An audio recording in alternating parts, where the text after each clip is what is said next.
The morning began, as every morning had for the past 10 years, in silence and shadow, with Arabella Fairfax moving through the grand townhouse on Belgrave Square like a ghost who had forgotten she was ever alive. The March dawn filtered weakly through the tall windows of the servants' entrance, casting grey light across the flagstones as she descended from her attic room, her footsteps making no sound on the worn stairs, because she had learned long ago to move without disturbing the air itself, to exist without evidence of existing. Her hands, reddened from cold water and lye soap, carried the heavy copper water cans up 3 flights to the family bedchambers. Her back bent under the weight, her breath coming in quiet gasps that she suppressed because even breathing felt like an intrusion in this house where she was permitted to labor but never to be. The Whitmore townhouse was elegant in the way of declining fortunes, all gilt and brocade in the public rooms where society might observe, but threadbare carpets in the corridors where only servants walked, the contrast a perfect symbol of the family itself, beautiful surfaces concealing rot beneath. Arabella had once known these rooms as a resident rather than a servant, had walked these halls in muslin gowns with her head high, had sat at the breakfast table with Lady Whitmore and Lydia when she was their ward, their cousin's orphaned daughter, taken in after the fever, claimed both her parents within a week of each other when she was 16 years old. She had been Arabella Fairfax then, daughter of Emmeline Gardiner Fairfax and Thomas Fairfax, a girl with prospects and a small inheritance, and a future that seemed, if not brilliant, then at least secure.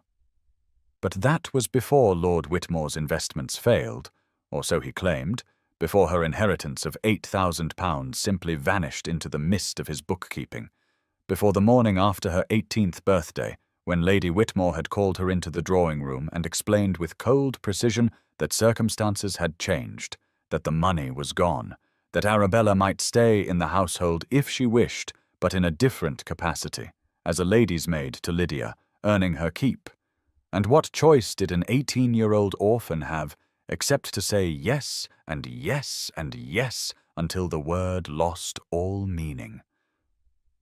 10 years had passed since that morning, and in those 10 years Arabella had not once been addressed by her Christian name, not once been called Miss Fairfax, not once been acknowledged as anything other than the girl or you there, or simply a gesture, a pointed finger, an expectation that she would know what was wanted without the dignity of being spoken to directly.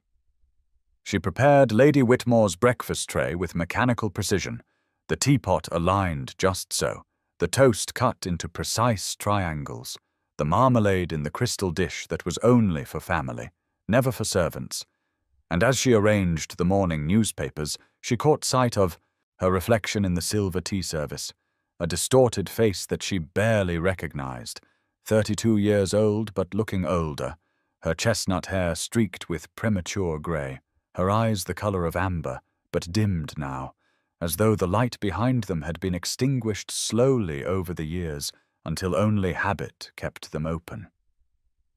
She looked away quickly because sometimes when she saw herself, she felt a terrible panic rising in her chest, a sensation that she was disappearing entirely, that one morning she would wake and find she had no face at all, just a blank space where a person used to be. Arabella, she thought to herself as she climbed the stairs to Lydia's chamber, her name a small rebellion in the privacy of her mind. Arabella Fairfax. My mother was Emmeline. My father was Thomas. I had a name once. I was someone once. I existed. But the words felt hollow even in her thoughts, because what use was a name that was never spoken? What good was an identity that no one acknowledged? And there were nights, deep, terrible nights, when she lay in her narrow attic bed and could not quite remember who Arabella Fairfax had been, when the girl she used to be seemed like a story she had read rather than a life she had lived. Lydia's chamber was warm, a fire already crackling in the grate because Lydia could not bear the cold, and the room smelled of rose water and the faintly sour scent of sleep. Expensive things and bodily things mingled together. Lydia herself was still abed, her blonde hair in curl papers, her face creased from the pillow, and at 28 she had the peevish look of a woman who had expected life to deliver certain rewards and found herself still waiting. "Do stop fumbling, girl," Lydia snapped as Arabella began laying out her morning dress, a confection of primrose silk that had cost more than Arabella would earn in 5 years if she were actually paid wages, which she was not. "At your age, one would think you would have mastered a simple corset." Arabella's hands trembled slightly as she laced the stays, pulling the ribbons through the eyelets with practiced efficiency, her fingers knowing the work even as her mind drifted elsewhere, to the garden party that afternoon, to the Duke of Ashford, who would be attending, to the small spark of curiosity she felt about a man she had never met, but whose name carried through London drawing rooms like a promise or a threat depending on who spoke it. "Oh, but then you never had proper training, did you?" Lydia continued, admiring herself in the glass as Arabella arranged her hair. "Father was too kind, taking you in like charity, giving you a position when you had nothing and no one." The words were calculated cruelty, a reminder of Arabella's fall, and once she might have flinched.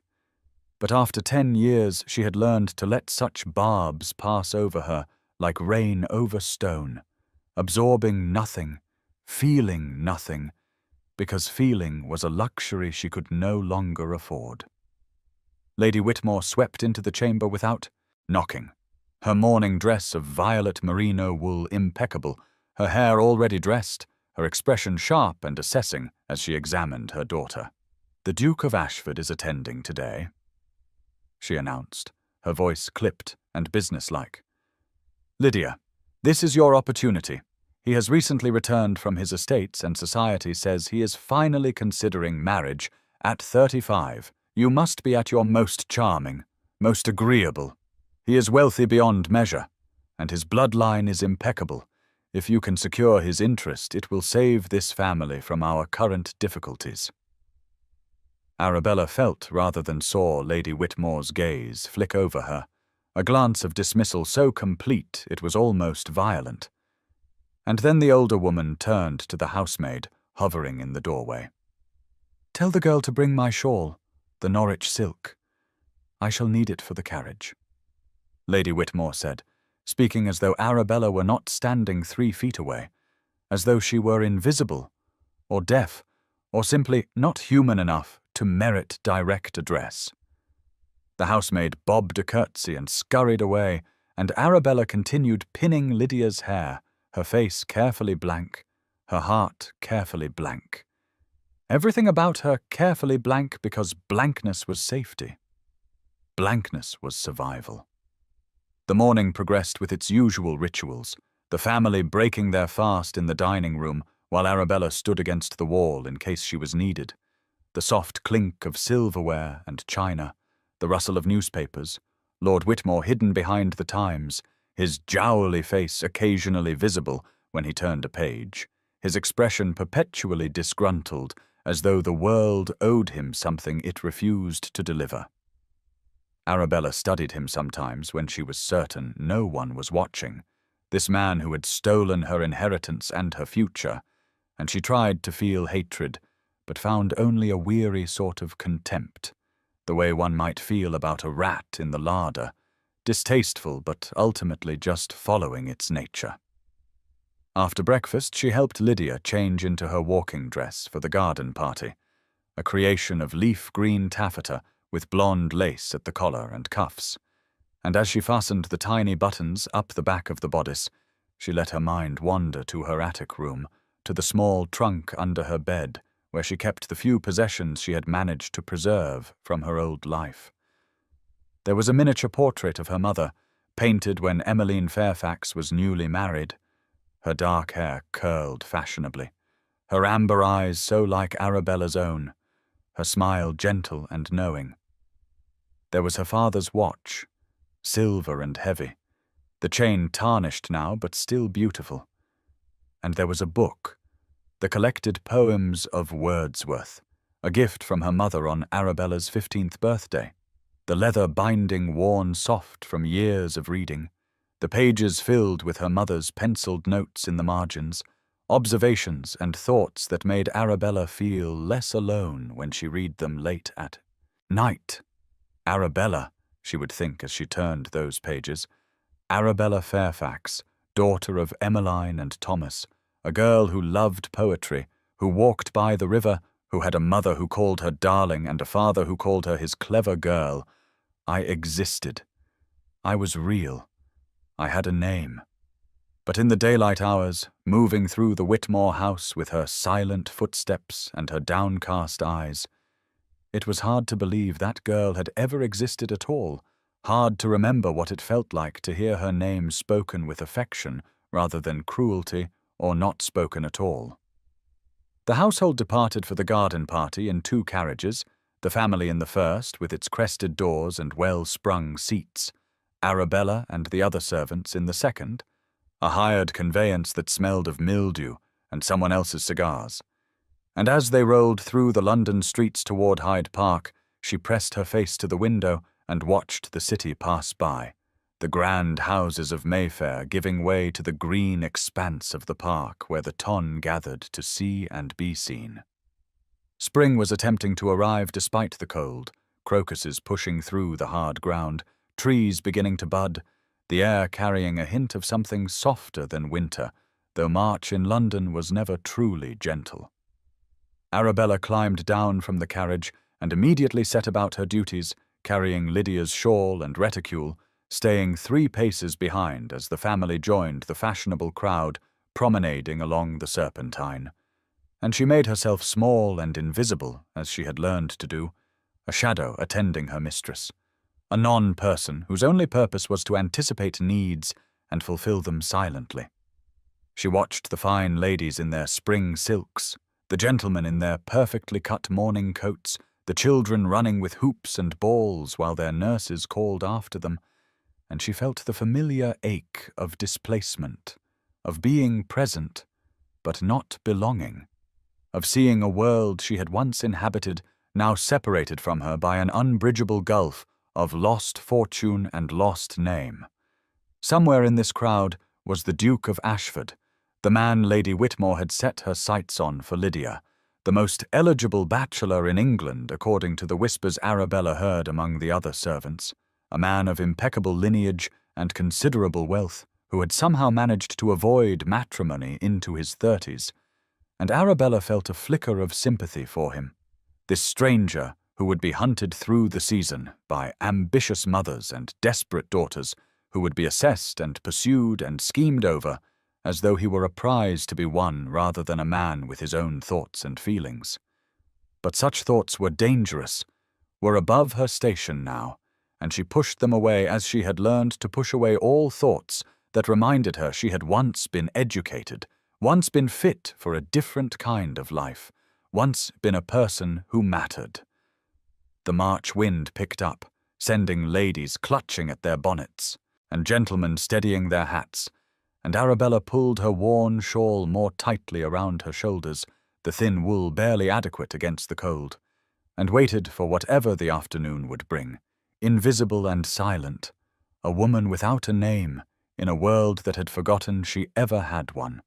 The garden party unfolded with all the predictable rituals of the London season, ladies promenading in their finest spring silks while gentlemen offered arms and compliments, mammas positioning their daughters in strategic locations like chess pieces on an elaborate board.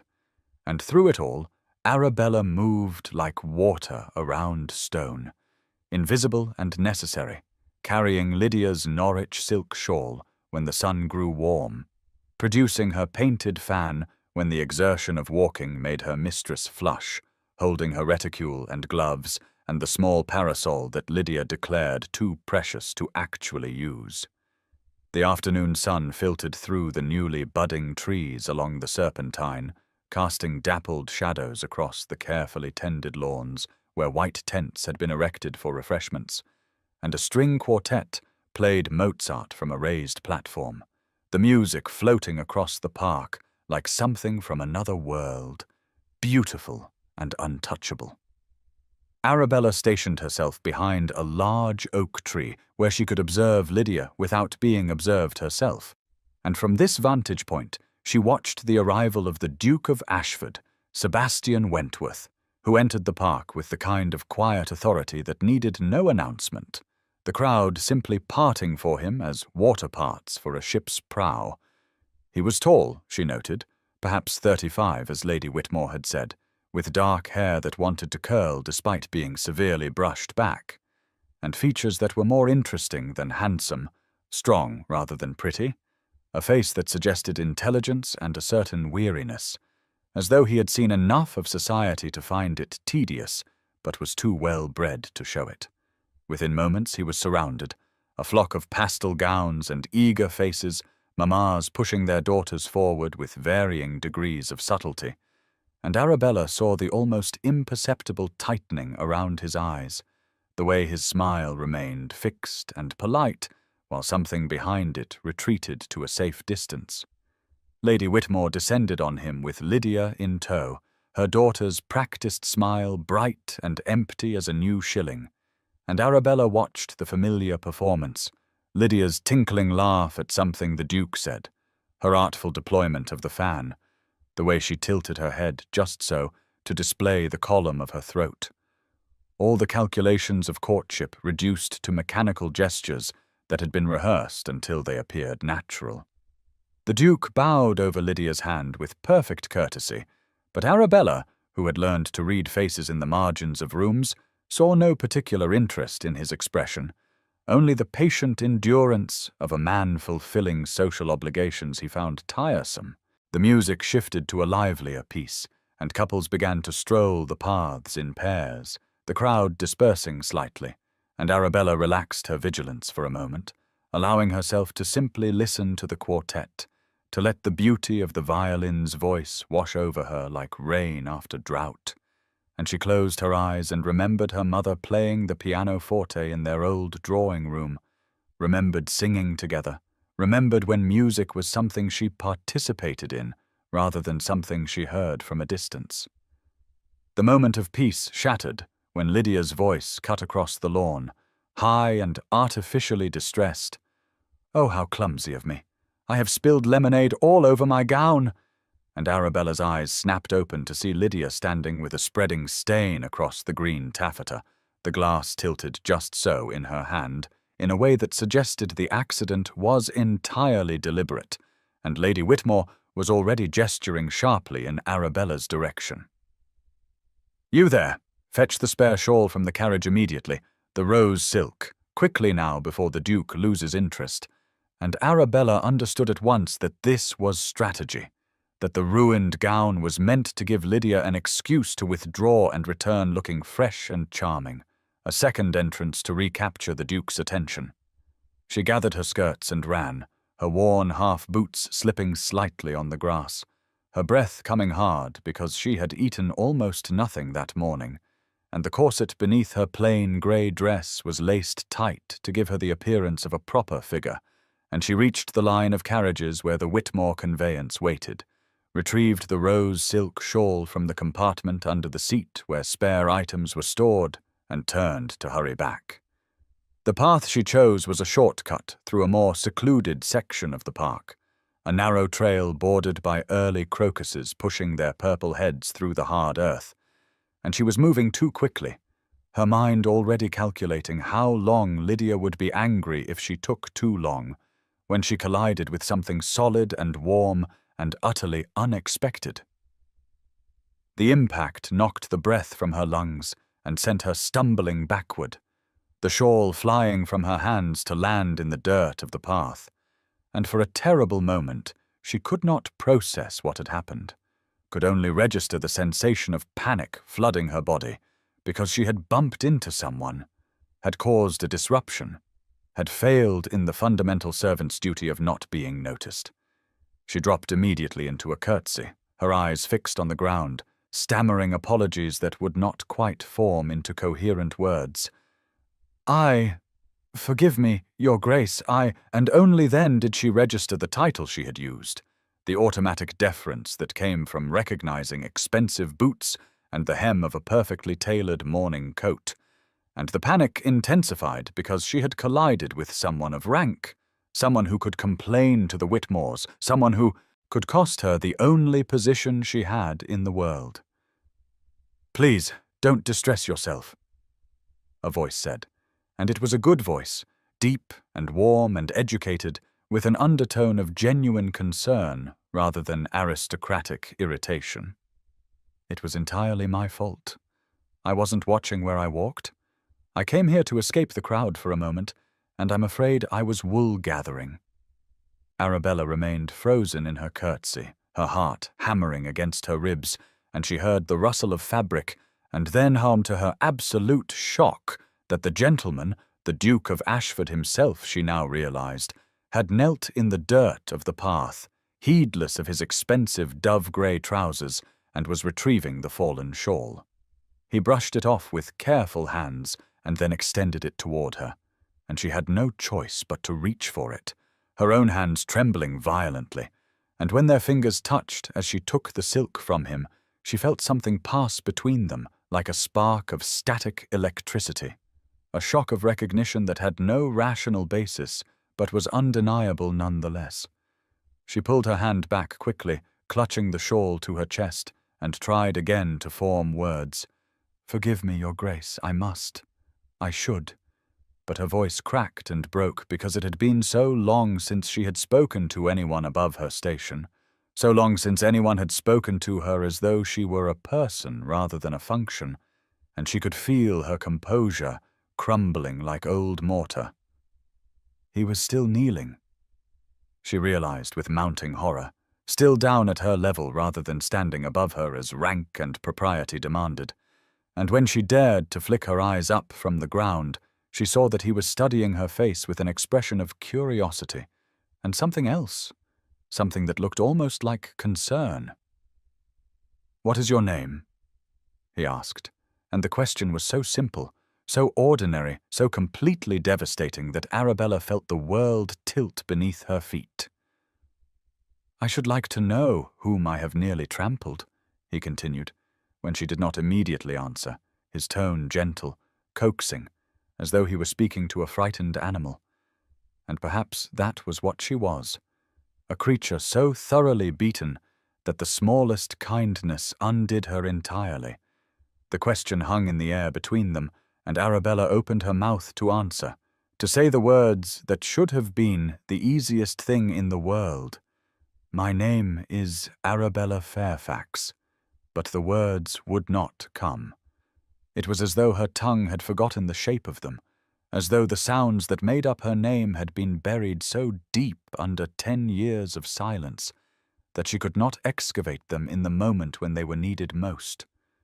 She stood there, frozen, her mind scrabbling for purchase, and all she could think was, "They call me." But what did they call her? They called her girl, and you there, and nothing. They called her nothing at all. She began and faltered. "They call me," but how could she explain that they did not call her anything, that she had no name in this household, that she had forgotten how to claim one? "I am," she tried again, but the sentence had no ending, because what was she? Who was she? The girl who had been Arabella Fairfax was gone, and in her place was this creature without identity, without voice, without the simple human right to a name. The Duke's expression shifted from curiosity to something deeper, a concern that looked almost like alarm, and he leaned slightly closer, his grey eyes searching her face. "They call you what?" he prompted gently. "Surely you have a name.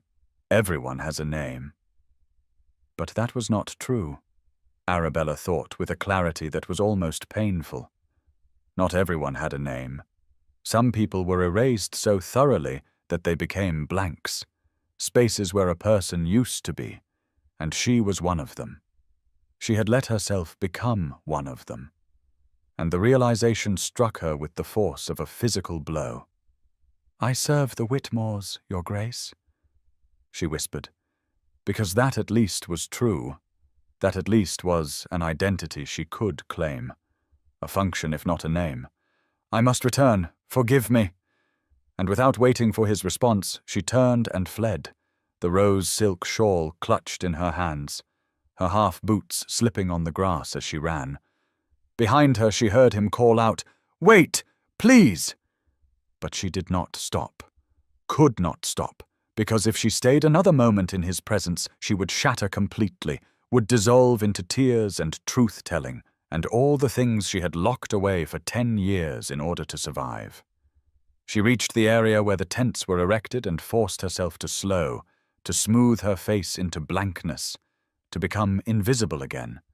And when she presented the shawl to Lady Whitmore, the older woman snatched it without a word and draped it over Lydia's shoulders, already turning back to the Duke, who had apparently returned to the main party. His moment of escape ended. Arabella retreated to her position behind the oak tree, her heart still racing, her hands still trembling, and she pressed her palm against the rough bark to steady herself, to anchor herself to something solid and real. "What is your name?" he had asked, and the question echoed in her mind like a bell, like a summons, like a door opening onto a room she had locked and forgotten. "Arabella," she thought fiercely. "My name is Arabella Fairfax. My mother was Emmeline. My father was Thomas. I had a name once. I have a name still, even if no one speaks it, even if I have forgotten how to speak it myself." She watched the Duke from her hidden vantage point and saw that he was looking around the crowd with an expression of distraction, as though he were searching for something. And once his gaze swept in her direction, and she pressed herself more firmly behind the tree, terrified that he might see her, might approach her, might ask again the question she could not answer. But he was called away by Lord Somebody, drawn into a conversation with a cluster of gentlemen, and Arabella released a breath she had not known she was holding. The afternoon wore on with excruciating slowness, the sun climbing higher and then beginning its descent, the crowd thinning as people departed for their next engagements, and through it all Arabella stood and waited, and tried not to think about the moment on the path, the touch of his fingers against hers, the way he had knelt in the dirt as though her dignity mattered as much as his own. Lydia was in a foul temper on the ride home. The Duke had been polite, but not particularly attentive, had danced attendance on her for precisely the amount of time courtesy demanded, and not a moment longer. And she blamed Arabella for taking too long with the shawl, for failing to return before his interest wandered, as though Arabella's brief absence had somehow cost her a duchess's coronet. "You are useless," Lydia hissed as they climbed into the carriage. "Utterly useless. I should have father dismiss you and find someone competent." But even as she spoke the words, both of them knew they were empty, because Arabella worked for no wages and no lady's maid could be hired for free. That night, in her attic room, Arabella sat on her narrow bed and pressed her hands against her face. And in the privacy and darkness, she whispered the words she had not been able to say that afternoon. "My name is Arabella Fairfax," she told the empty air. "Arabella Fairfax, Arabella," and the sound of it in her own voice was strange and foreign and achingly familiar all at once, like coming home to a house that had been locked for years, finding it still standing but filled with dust and shadows. She thought of the Duke's grey eyes, the genuine confusion on his face when she could not answer his simple question, the way he had looked at her as though she were a puzzle he wanted to solve, and for the first time in 10 years she felt something other than resignation or despair. She felt a tiny fragile spark of something that might have been hope, or might have been simply the memory of what hope used to feel like when she still believed the world held possibilities for girls like her. Sebastian Wentworth had not been able to stop thinking about the woman in the park, which was absurd and troubling in equal measure, because he was a man who prided himself on rational thought and disciplined emotion. Yet for 2 weeks, the memory of her had haunted him with the persistence of a melody he could not name. He found himself distracted during meetings with his steward, during sessions in the House of Lords, during the endless round of social obligations that consumed a duke's London season, and always his mind returned to that moment on the secluded path, to her trembling hands and broken voice, to the look of genuine confusion that had crossed her face when he asked her name, as though the question were in a language she no longer spoke. He had made inquiries, carefully and discreetly, about the Whitmore household, and what he learned troubled him deeply. Lord Whitmore was known to be financially strained despite maintaining appearances, his investments consistently poor, his debts mounting, his standing in society sustained more by the memory of past prosperity than present reality. Lady Whitmore was ambitious and cold, determined to marry her daughter well enough to restore the family fortunes, and there were whispers, never quite substantiated, about a ward who had lived with them years ago, a cousin's daughter who had simply disappeared from society without explanation. When the invitation to dine at the Whitmore residence arrived, Sebastian would normally have declined with a polite excuse, as he declined most such invitations from families with unmarried daughters. But this time he found himself accepting, his curiosity overriding his usual caution, and Lady Whitmore's reply had been effusive with transparent delight at having secured the presence of the season's most eligible bachelor. The evening of the dinner he dressed with unusual care, his valet noting with raised eyebrows that his Grace seemed particularly concerned with the arrangement of his cravat, and Sebastian ignored the implied question because he could not have explained even to himself why he felt this strange sense of anticipation, this feeling that the evening would reveal something important, though he could not say what. The Whitmore townhouse was elegant in a faded way, the drawing-room furniture slightly worn beneath its costly upholstery, the silver plate tarnished at the edges, the very air seeming to carry the scent of genteel decline. Sebastian was received with great ceremony, Lady Whitmore fluttering about him with compliments and offers of the best sherry, Lord Whitmore emerging from behind his newspaper long enough to shake hands and make ponderous remarks about the weather and the state of the markets, and Lydia Whitmore positioned strategically on the sofa in a gown of celestial blue that had clearly been chosen to complement her eyes.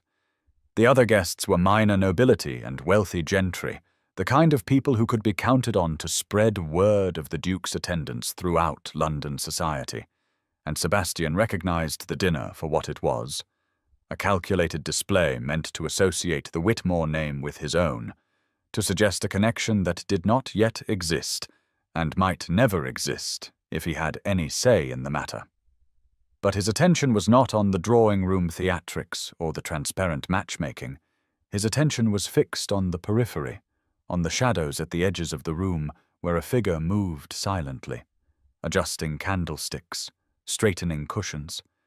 And when she stepped briefly into the light to refill someone's glass, he felt his breath catch because it was her, the woman from the park. And in the 2 weeks since their encounter, he had almost convinced himself that he had imagined the strange pull he felt toward her, the sense of recognition that had no rational basis. But seeing her again, he knew he had imagined nothing. She wore the same grey dress, or one identical to it, her hair pulled severely back, her movements economical and practiced, and what struck him most forcefully was her invisibility, the way the other guests looked through her as though she were a piece of furniture, the way Lady Whitmore gestured at her without speaking to her, the way she seemed to exist in the room without occupying any space in the awareness of those present. Sebastian watched her throughout the evening with growing fury that he struggled to contain beneath his usual mask of aristocratic courtesy, watched as she anticipated needs before they were spoken, as she fetched Lady Whitmore's medicine and Lord Whitmore's spectacles as she moved through the room like a ghost, fulfilling the requests of the living. When dinner was announced, she did not join them at table, of course. Servants did not dine with family and guests. But she was present in the dining room, standing against the wall between the sideboards, ready to assist the footman, and Sebastian positioned himself at table so that he could observe her without being obvious about it. He made conversation with Lady Whitmore on his right and the wife of a minor baronet on his left. He praised the excellence of the turtle soup and the delicacy of the fish course. He laughed at Lord Whitmore's laboured jokes and appeared to listen attentively to Lydia's breathless observations about the latest opera. But all the while his true attention was on the woman in grey, waiting and watching for her name.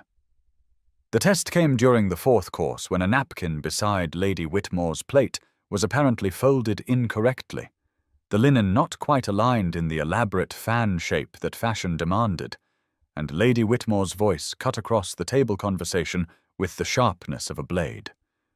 "This is folded completely wrong," she announced to no one in particular. "You there, did you set this place? Because if so, you have done it incorrectly yet again. One would think after 10 years you could manage something as simple as a napkin." Sebastian saw the woman's face, saw the way it remained carefully blank, even as something flickered in her amber eyes, oceans of suppressed feeling visible for just a moment before being ruthlessly contained, and he felt his hand tighten on his wine-glass with the effort of not speaking, of not saying what he wanted to say, which was that Lady Whitmore was a petty tyrant who deserved neither respect nor service. The woman, still unnamed, moved forward silently and refolded the napkin with deft fingers. Her head bowed and retreated to her position against the wall, and not once during the entire exchange did Lady Whitmore look at her directly or use any form of address that acknowledged her humanity. Sebastian filed away this observation, along with all the others he had collected throughout the evening, the casual cruelties, the deliberate erasures, the systematic denial of personhood, and he felt his resolve hardening into something that was not quite anger, but rather a cold determination to understand what was happening in this household, and why. After dinner, the company retired to the drawing-room for coffee and cards, the gentleman having dispensed with the usual separation and port in deference to the Duke's known preference for mixed company, and Sebastian settled himself in a chair that gave him a view of the entire room, watching as the woman in grey cleared away coffee cups and straightened chairs and remained utterly invisible to everyone except himself.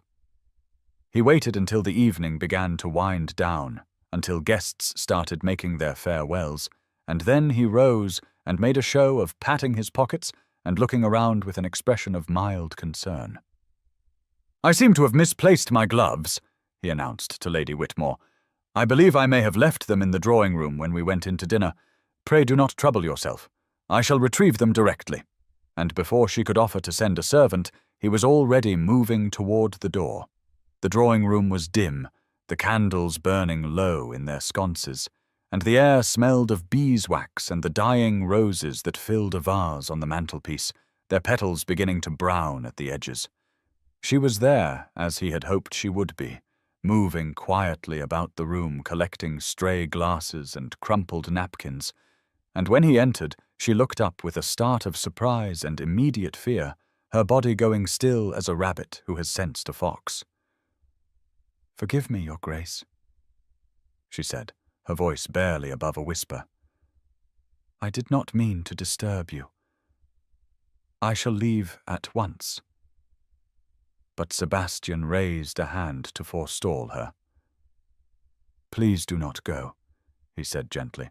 "I am the one intruding on your work, and I wonder if I might speak with you for a moment." Her eyes went to the door, calculating escape routes and consequences, and he could see the war being fought behind her carefully blank expression, the desire to flee warring with the impossibility of refusing a direct request from a duke. "I have attended many dinners, miss," he began, pausing deliberately to give her the opportunity to supply her name, but she remained silent, her hands twisting in the fabric of her apron. He tried again, more directly. I notice your employers do not address you by name. Is this customary in this household? She stopped moving at that, her back to him, and for a long moment she did not respond. And when she finally spoke, her voice was so quiet he had to strain to hear it. It is not my place to have a name, Your Grace, she said. I am a servant. The words hit him like a physical blow, the quiet resignation in her voice, the absolute conviction that she had no right to the most basic marker of human identity. And Sebastian felt something shift in his chest, a crack opening in the careful control he maintained over his emotions. Every person has a name, he said, keeping his voice gentle despite the anger rising in him. Every person has a place. Yours has been taken from you, I think. She turned then, and he saw that her eyes were glistening with unshed tears, her composure crumbling at the edges in a way that made her look both younger and infinitely older than he had first thought. Why do you care? She asked, and the question was not hostile, but genuinely bewildered, as though kindness from a stranger were so foreign to her experience that she could not fathom its motivation. Because in a room full of people performing elaborate social dances, Sebastian replied with complete honesty, You are the only real person I have encountered in months. Everyone else is playing a role, performing a part. But you are simply trying to survive with your dignity intact, and I find that more compelling than all the artifice of the ton combined. He took a step closer, careful not to crowd her, careful to leave her space to retreat if she wished.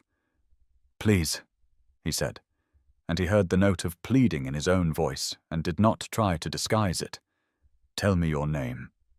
She stood there looking at him, and he could see the internal struggle written across her features, the decade of conditioning that told her she had no right to claim an identity warring with something deeper, some part of her that remembered being a person, being someone.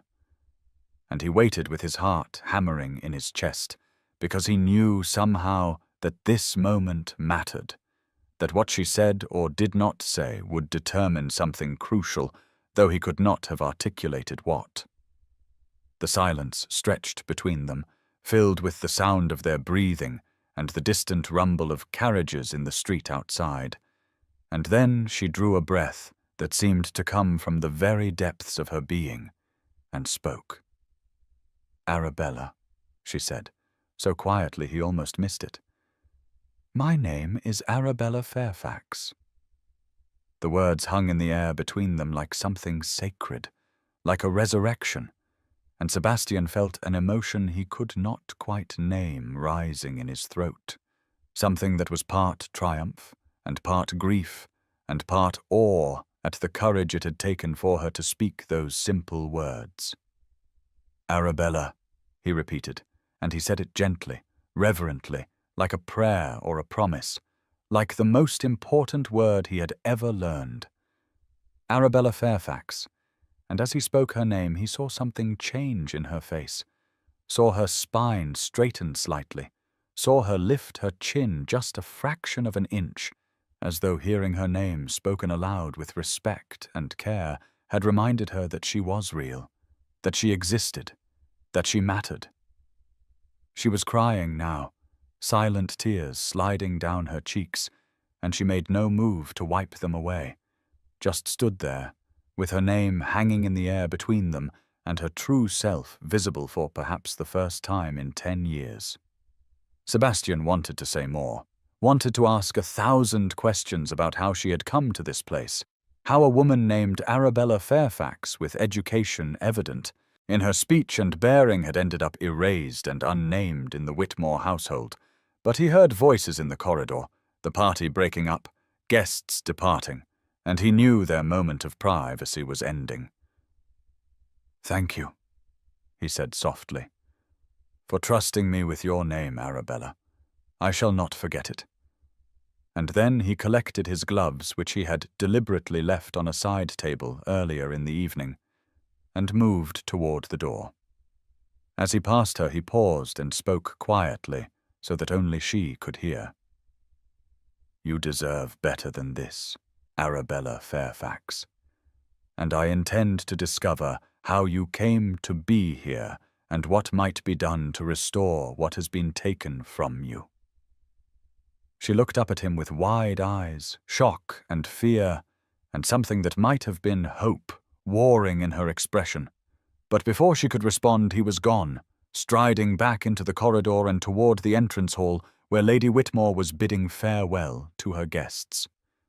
The Duke thanked his hostess with perfect courtesy, complimented the excellence of her table, and made vague noises about future engagements that committed him to nothing, and all the while his mind was turning over the name he had learned, Arabella Fairfax, repeating it to himself like a talisman.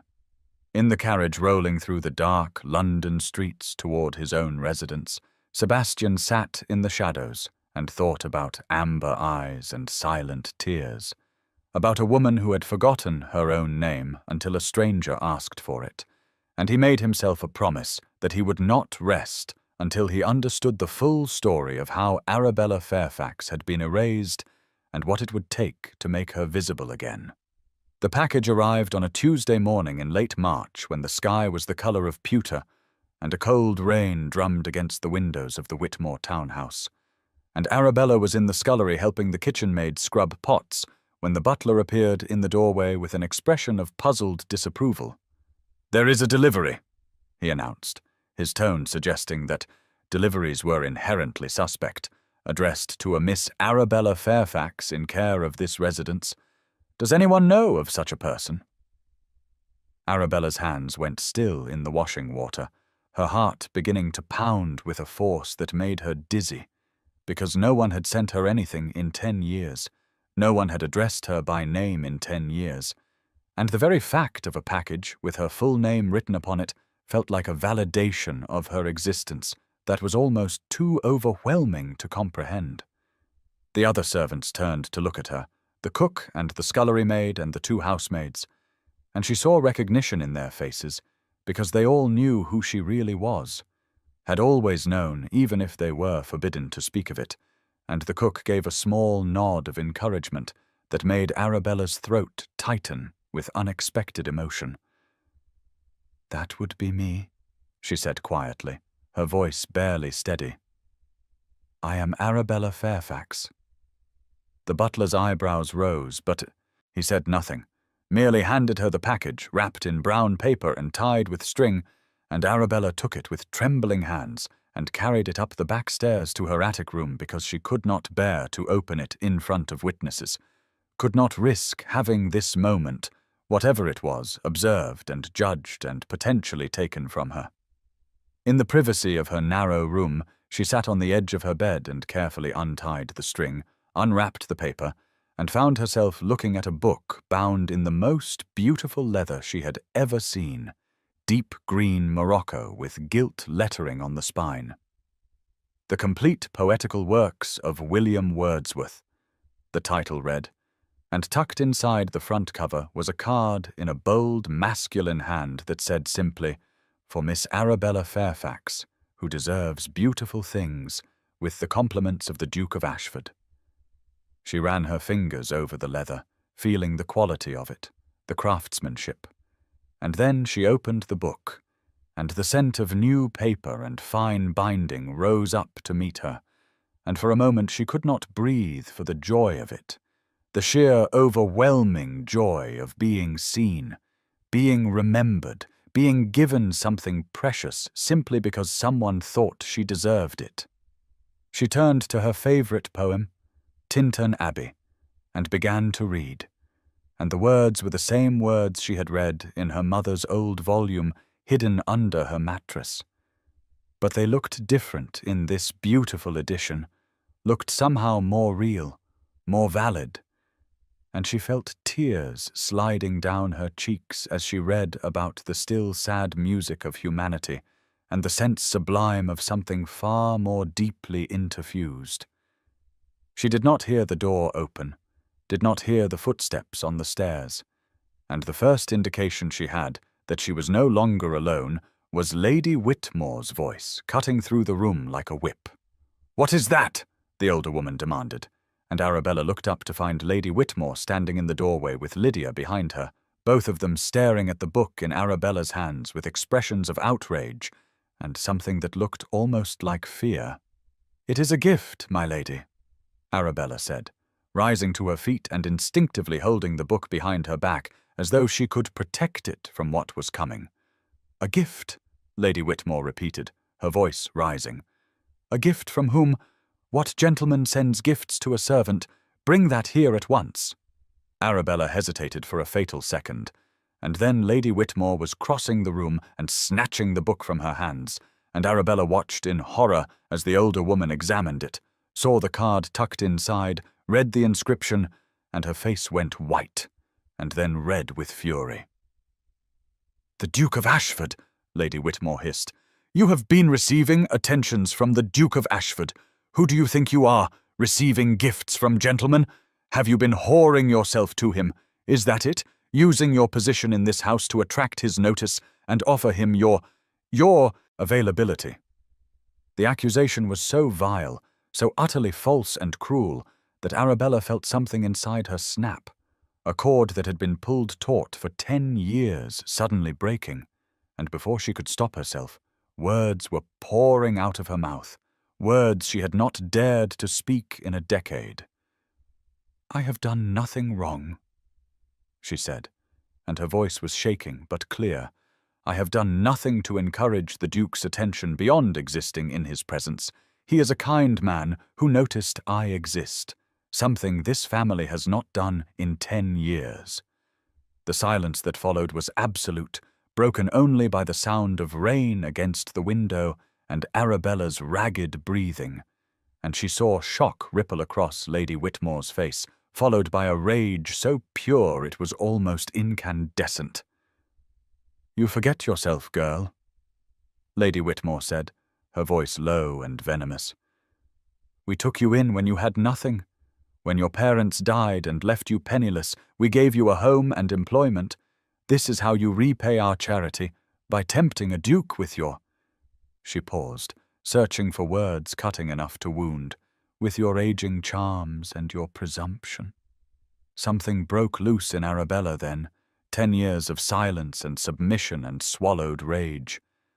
And she heard herself speaking words she had never intended to say aloud, truths that had festered in the darkness of her silence. "You took me in, and then you took everything from me," she said, and her voice was steady now, hard as stone. "My inheritance, my name, my life. I was 18 years old. I trusted you.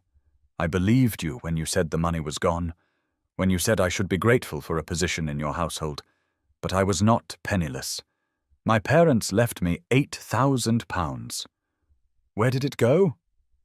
My lady, where did my mother's money go?" Lady Whitmore's hand came up fast and cracked across Arabella's cheek with enough force to snap her head to the side, and the pain was sharp and bright and somehow clarifying, and Arabella raised her hand to her burning cheek and looked at the woman who had stolen her life and felt no fear, only a cold, clear certainty that something had changed irrevocably, that she had spoken and could not unspeak, had claimed her name and her history and could not unclaim them. "Your inheritance was spent on your upkeep, you ungrateful wretch," Lady Whitmore spat. 10 years of food and shelter and clothing, that is where your precious inheritance went. My inheritance could have supported me for life," Arabella replied, her voice quiet but implacable. "It could have provided me with an independent living, with the ability to choose my own path. You took that from me, and you gave me servitude in its place. You erased my name and made me invisible, and I let you because I was young and frightened and alone. But I am not that girl any more." Lady Whitmore clutched the book to her chest, her knuckles white with the force of her grip. "You will apologize this instant," she said. "You will get on your knees and beg my forgiveness for your insolence, and you will burn this book in the kitchen fire. And if you do so, I may may allow you to remain in this household, but if you refuse, you will leave at once, without references and without a penny to your name. Do you understand me?" Arabella looked at the book in Lady Whitmore's hands, at the beautiful green leather and the gilt lettering, at the symbol of her name and her existence and someone's kindness, and she felt the choice before her like a physical weight. She could apologize, could abase herself one more time, could watch the book burn and retreat back into silence and invisibility, could survive as she had survived for 10 years by making herself nothing. Or she could hold on to what she had reclaimed, her voice and her name, and her right to exist, and face whatever consequences came. Before she could speak, before she could make the choice that would determine everything that followed, there was a commotion from below, the sound of the front door opening, the butler's voice raised in surprise, and then footsteps on the main staircase, rapid and purposeful. Lady Whitmore turned toward the door just as Lord Whitmore appeared, his face flushed with agitation. "The Duke of Ashford is here," he announced, his voice tight with barely suppressed panic. "He has called on some pretext of business and is asking for you in the drawing-room. He is asking—" his voice dropped to a hiss, "about a Miss Fairfax and whether she received a book he sent." Lady Whitmore's face went through several interesting transformations, fury giving way to calculation, giving way to a forced smile that looked more like a grimace. "Lydia," she said sharply, "go down and entertain his grace. Tell him I shall be there momentarily. You?" She gestured at Arabella without looking at her directly. "You will remain here and not show your face. Do you understand? You will stay in this room until I decide what is to be done with you." She swept from the room with the book still clutched in her hands, Lydia following, and Lord Whitmore paused in the doorway to give Arabella a look of such venom that she took an involuntary step backward. "You have destroyed this family's prospects," he said quietly. "Whatever relationship we might have built with the Duke is now tainted by your presumption. I hope you are satisfied."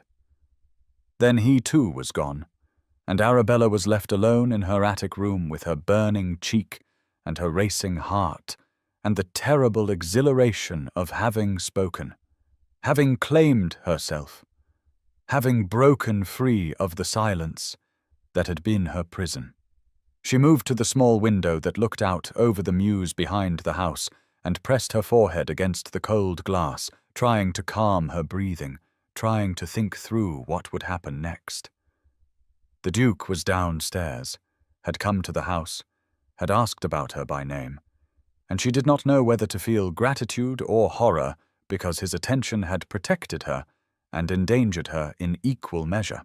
Below in the drawing-room, Sebastian Wentworth sat with his usual composure and watched Lady Whitmore's face as she entered, noted the high colour in her cheeks and the way her hands trembled slightly as she smoothed her skirts, and knew that something significant had just occurred, though he could not yet determine what.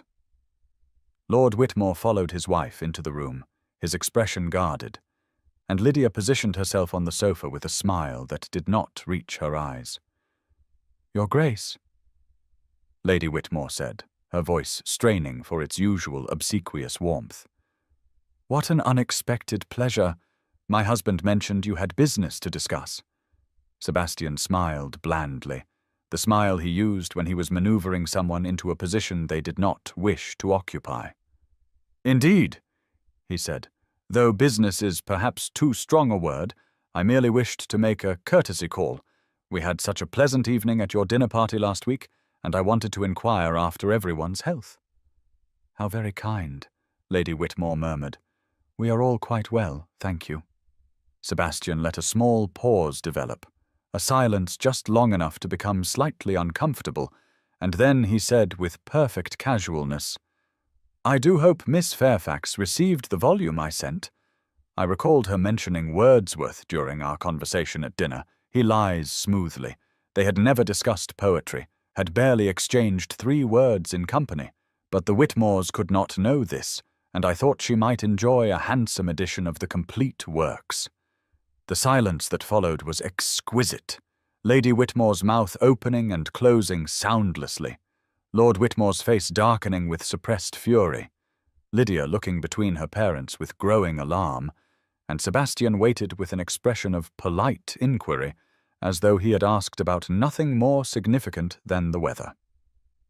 "Miss Fairfax," Lady Whitmore finally managed, her voice strangled. "How thoughtful of your Grace. I am sure the girl— that is, I am sure Miss Fairfax was quite surprised by your generosity." "The girl, or Miss Fairfax?" Sebastian asked gently, his tone mild but his eyes sharp. "I confess I am uncertain which form of address you prefer, though I myself favor the latter as it seems more, shall we say, respectful." Lady Whitmore's smile was a rictus of social necessity. "Of course, Miss Fairfax," she said, stumbling over the name as though it were in a foreign language. She was most surprised, most grateful. "I imagine she was," Sebastian replied. "It is a handsome edition, bound in green morocco. I selected it myself from Hatchard's. I do hope she enjoys it. Wordsworth has always seemed to me a poet who speaks to the soul of those who have experienced both beauty and loss." He let that observation hang in the air, waited with implications, and watched Lord Whitmore shift uncomfortably in his chair. "Your Grace is too kind to take notice of our household staff," the older man said, his voice gruff.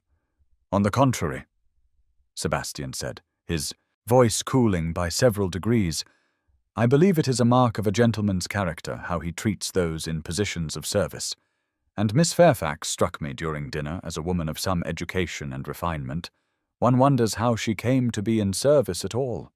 The question was a rapier thrust, precise and lethal, and Sebastian saw Lord Whitmore's face go pale, even as Lady Whitmore's flushed darker. "She is our distant cousin," Lady Whitmore said stiffly. "Orphaned young. We took her in out of Christian charity when she had nowhere else to go."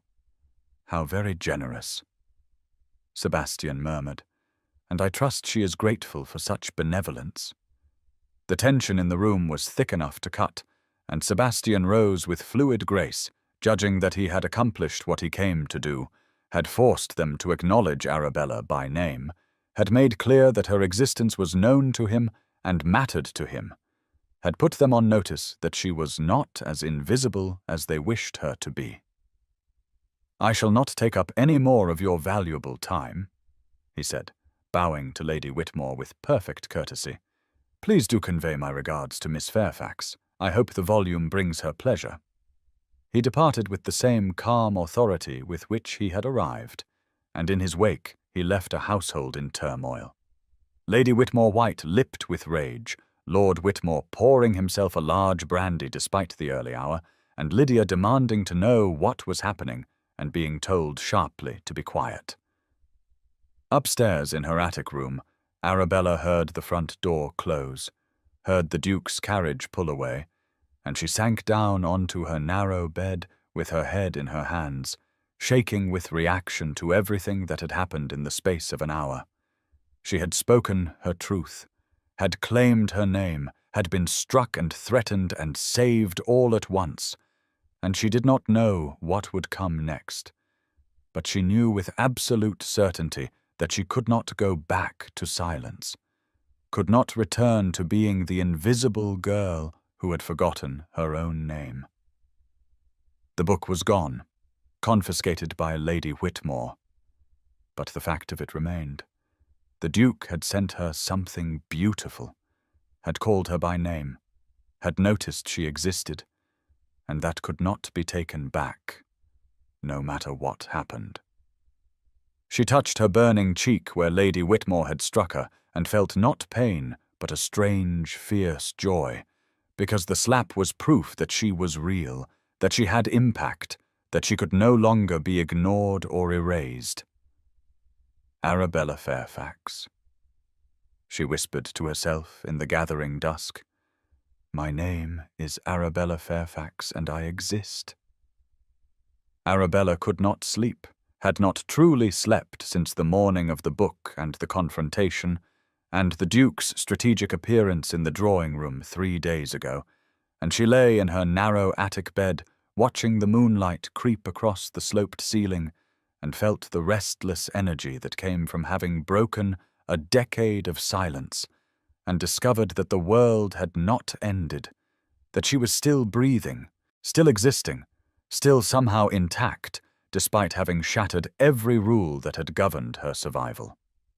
Lady Whitmore had not dismissed her, had not carried through on her threat to turn her out without references, and Arabella suspected this was because the Duke's pointed inquiries had made it clear that Arabella's invisibility was no longer guaranteed, that her mistreatment might have consequences beyond the walls of the Whitmore household. The book had disappeared, confiscated, and presumably destroyed, but its ghost remained.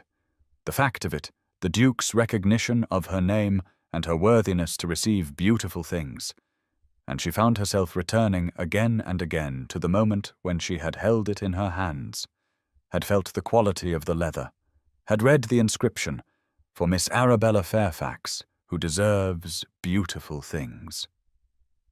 She rose finally when the clock in the hall below struck midnight, unable to bear the confines of her small room any longer, and she pulled on her wrapper over her plain cotton nightgown and took the candle from beside her bed, shielding the flame with her hand as she descended the servants' stairs on bare feet that made no sound on the worn wood. She knew where she was going, though the knowledge felt dangerous, felt like another transgression in a week that had been full of them. But she could not stop thinking about what she had said to Lady Whitmore. My inheritance could have supported me for life. Where did my mother's money go? And she wanted proof. Needed to see with her own eyes what had become of the £8,000 that should have been hers. The library was on the ground floor, a room she was permitted to enter only to dust and sweep, never to read or linger, and it was Lord Whitmore's domain, filled with his ledgers and correspondence and the accumulated books of 3 generations of Whitmores who had been more interested in appearing cultured than in actual learning. She turned the handle slowly, wincing at the small click of the latch, and slipped inside, closing the door behind her with infinite care. The room was silver with moonlight streaming through the tall windows that faced the garden, and the leather spines of hundreds of books gleamed dully in the pale light. And for a moment, Arabella simply stood there, breathing in the scent of old paper and dust and furniture polish, feeling like a thief in a place that should have been available to her, that would have been available to her if her life had taken the path it was meant to take. She set her candle on the desk and began to search, opening drawers as quietly as she could manage, her hands shaking with nerves and the transgressive thrill of doing something forbidden. Lord Whitmore kept his ledgers in the large bottom drawer. She knew this from cleaning the room, and she pulled them out one by one, running her fingers down columns of numbers that meant little to her untrained eye, looking for her name, for some record of the inheritance, for proof of what had happened to her parents' careful savings. The entries were cryptic, abbreviations and codes that she could not decipher, but she kept searching, turning pages by candlelight, and she was so absorbed in the task that she did not hear the library door open, did not hear the footsteps crossing the carpet, did not know she was no longer alone until a voice spoke from the shadows near the fireplace. "Looking for something in particular?"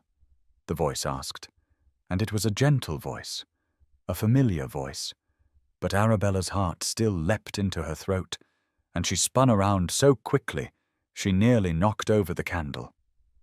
The Duke of Ashford stood beside one of the leather armchairs, a book in his hand, and he was dressed informally in shirt-sleeves and waistcoat, with his cravat loosened, and even in her panic, Arabella registered that this was the most human she had ever seen him, the most accessible, the careful ducal armor set aside for the private hours of night.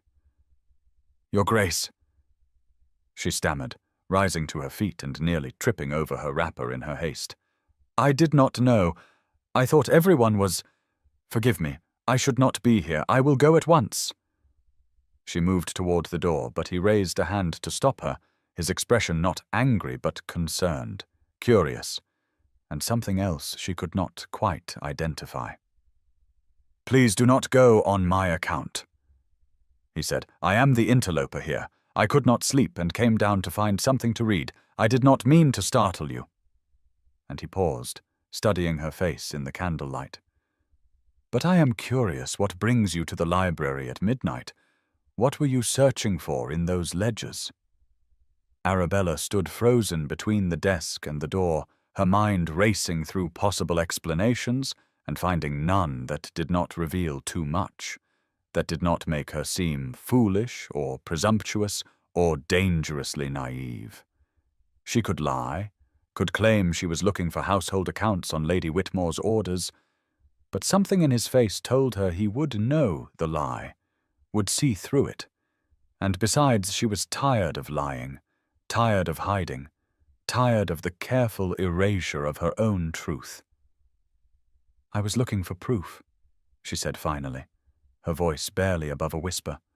"Proof of what happened to my inheritance, to the money my parents left me. I wanted to see it written down, wanted to understand where it went and how." Sebastian set down his book and moved closer, not crowding her but closing the distance between them until he stood on the other side of the desk, the ledgers spread between them like evidence in a trial. "Tell me," he said quietly. "Tell me everything. From the beginning." And so she did, the words spilling out of her in the silver darkness, the whole story that she had carried silently for 10 years, finally given voice. She told him about her childhood, about her mother Emmeline, who had played the pianoforte and read poetry, about her father Thomas, who had been a gentleman of modest means but careful habits, about how they had both died within a week of the fever when she was 16, and she had been sent to live with the Whitmores, her mother's distant cousins, the only family she had left in the world. She told him about the 2 years when she had been their ward, raised alongside Lydia, educated by the same governess, dressed in muslins and taught to dance and paint and sing, promised a small London season when she turned 18, promised a future that seemed secure, if not brilliant. "I was so young," she said, her voice breaking slightly. "I had no one. My parents were dead. The Whitmores were my only family. When Lord Whitmore told me the investments had failed, that the money was gone, I believed him. I had no reason not to. I knew nothing of finance or law or how trusts were managed. I was 18 years old and terrified and completely alone."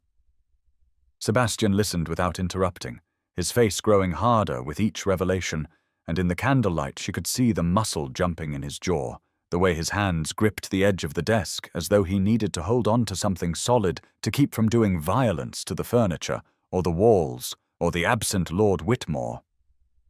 "Did you ever see documentation?" he asked when she paused. "Proof of the failed investments, any legal papers explaining what had happened to the trust?" She shook her head. "No, he said it was too distressing for me to review, that I should not trouble myself with such unpleasant business. He said I should be grateful they were offering me a position in the household, rather than turning me out with nothing, that they would provide for me, that I would always have a home here. What choice did I have? Where could I have gone? I had no money, no other family, no skills beyond what a lady's education provides, which is to say nothing practical, nothing that would allow me to earn my keep. So I said yes. I agreed to become Lydia's maid, and at first I told myself it was temporary, that perhaps the investments would recover, that perhaps Lord Whitmore would restore my inheritance when the family's fortunes improved. But as the months turned into years, I began to understand that I would never see that money again, that I had been quietly and completely dispossessed. And the knowledge of it, the helplessness of it, made me want to disappear entirely. And so I did. I stopped speaking unless spoken to. I stopped using my name. I let them erase me because being erased was easier than fighting a battle I could not possibly win. The tears were sliding down her cheeks now, though she had not meant to cry, had not wanted to appear weak or pitiable, but the relief of telling the story, of giving voice to 10 years of silent grief and rage and resignation was overwhelming, and she could not stop the tears any more than she could stop the words. "I have not said my own name in 10 years, she whispered, "until you asked me to, until you looked at me in the park and asked me what my name was, as though I were a person who deserved to have one, and I could not answer you because I had forgotten, not intellectually but in some deeper way. I had forgotten that I was Arabella Fairfax, that I was my mother's daughter, that I was someone." Sebastian was silent for a long moment, and when he finally spoke, his voice was rough with suppressed emotion. "Arabella," he said, and then paused. "May I call you Arabella?" She nodded, unable to speak around the tightness in her throat. And he continued. "Arabella, what they did was illegal. If your parents left you an inheritance, it was held in trust. Those funds could not simply disappear without documentation. Trusts are governed by law, by courts, by solicitors who have a legal obligation to act in the beneficiary's interest.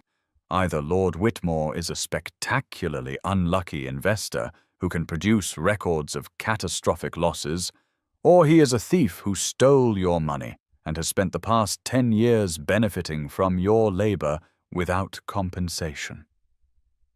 The words hung in the air between them, sharp and clear and utterly damning, and Arabella felt something shift in her chest, a small fierce flame of hope that she had not allowed herself to feel in a decade. "Even if you are right," she said, her voice shaking, "I have no power, no recourse. I am a servant without references, without connections, without means. Who would believe me if I made such an accusation?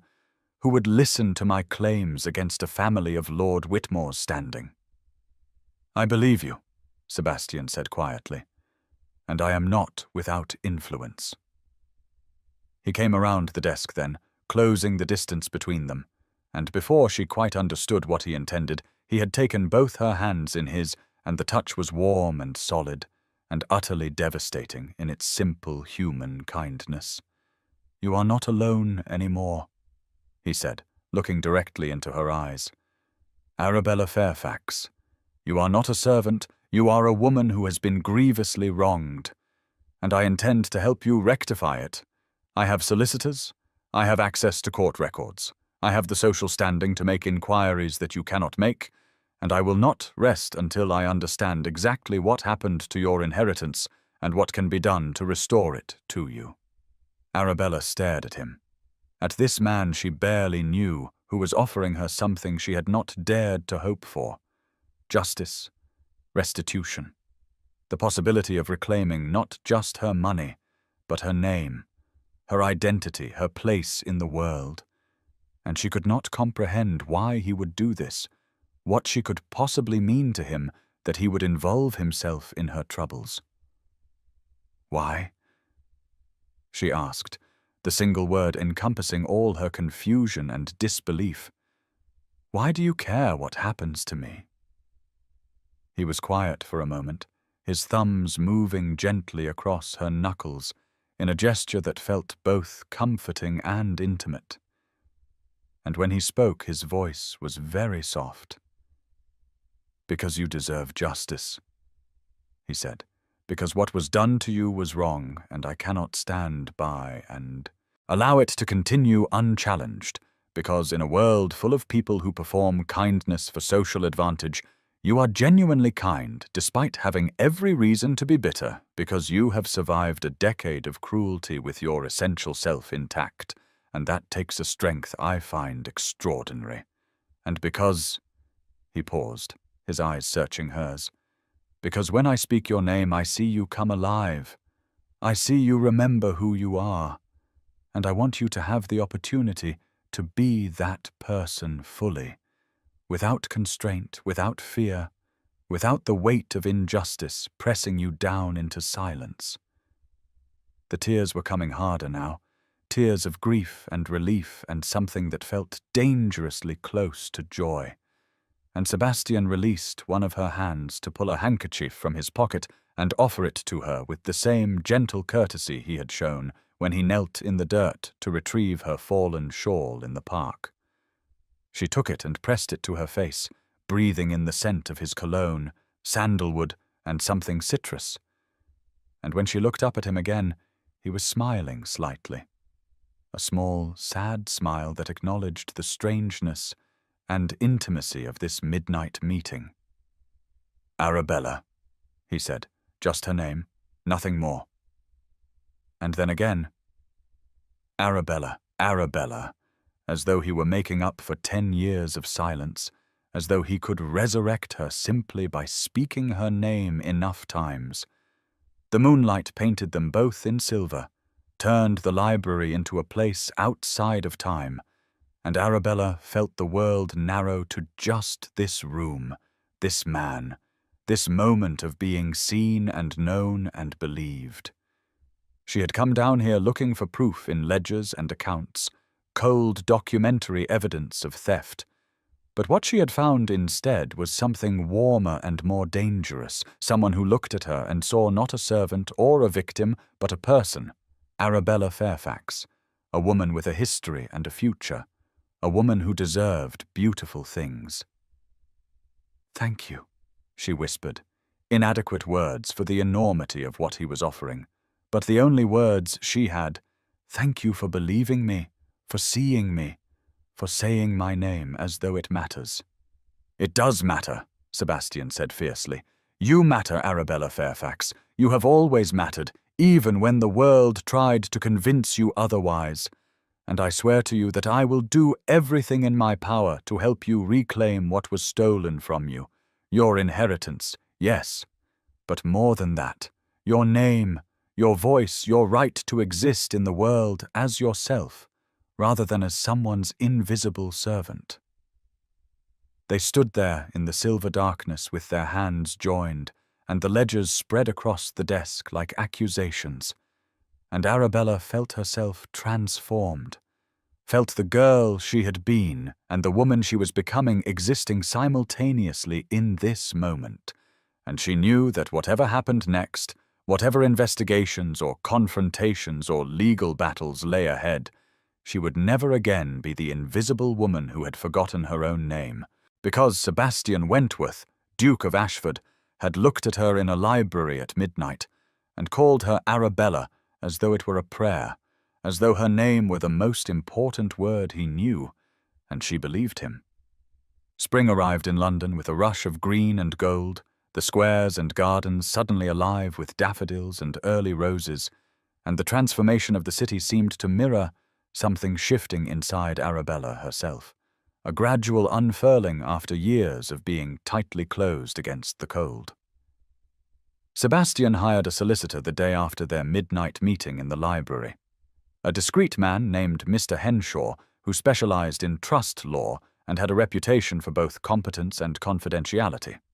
And while the investigation proceeded quietly in the background, Sebastian himself became a frequent visitor to the Whitmore household, appearing with such regularity that even Lady Whitmore's transparent delight at having secured the Duke's continued attention began to curdle into anxiety as she sensed something in his manner that she could not quite identify, some purpose beyond the ostensible courtship of Lydia that made her uneasy.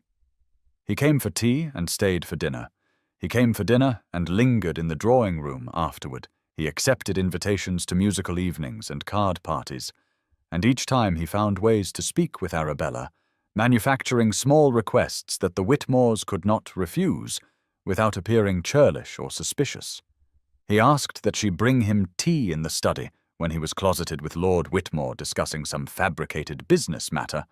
He wandered into the garden at precisely the hour when she was cutting flowers for the dining table. He expressed interest in borrowing a book from the library and requested that she retrieve it for him because she would know where such things were kept. The Whitmores watched these interactions with growing alarm, but could do nothing to prevent them without openly acknowledging that they wished to keep Arabella away from the Duke, and such an acknowledgment would require explaining why a mere servant merited such concern, would risk exposing the very situation they had worked so hard to conceal. Arabella found herself living in a state of constant anticipation, never knowing when Sebastian would appear, when she would turn a corner and find him there with some excuse to speak with her.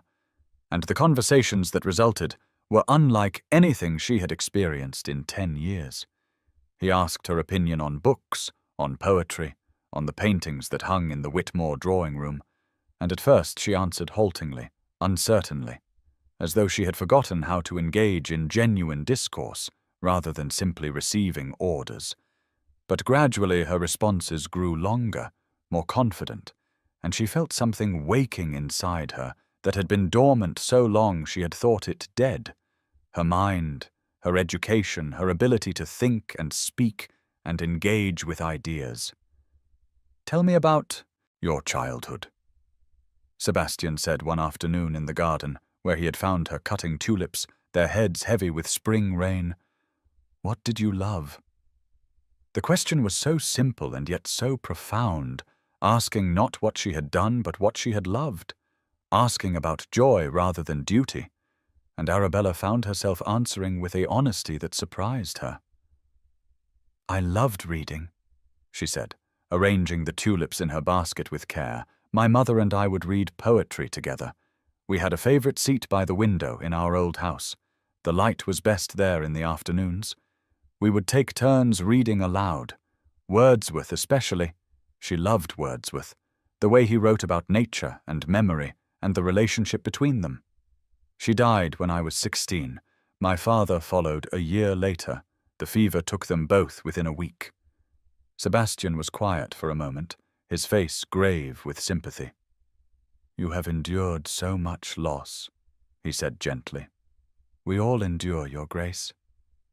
Arabella replied, "Some of us just have less choice in the matter. Loss comes to everyone eventually.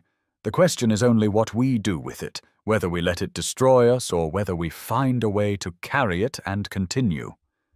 "Sebastian," he said abruptly, and when she looked up at him in confusion, he continued, "When we are alone, call me Sebastian. You said your name for me. The least I can do is offer mine in return." She stared at him, shocked by the intimacy of such a request, the impropriety of it. "I could not possibly," she began, but he shook his head. "You can," he said. "You are not my servant, Arabella.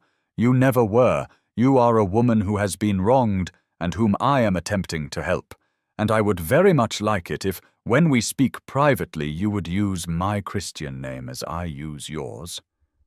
The suggestion hung between them in the spring air, weighted with implications that made Arabella's heart race, and after a long moment she nodded, unable to speak, but willing to accept this small rebellion against the hierarchy that had governed every interaction of her adult life.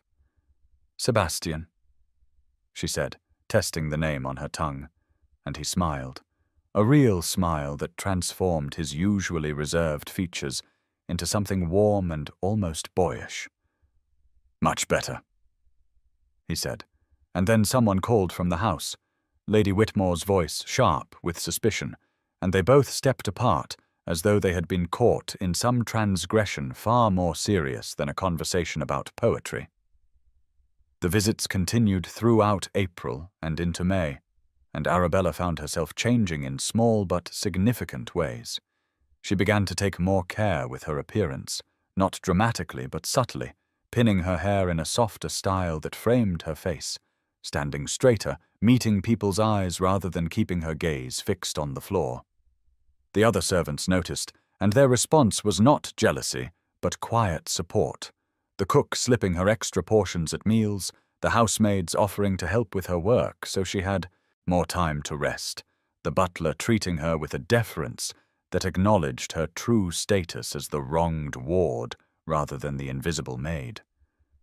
They had always known the truth of her situation, had always understood that what the Whitmores had done to her was cruel and probably illegal, but they had been powerless to intervene, and now that the Duke himself had taken an interest, They felt emboldened to show her small kindnesses, to acknowledge in gesture what they could not say aloud.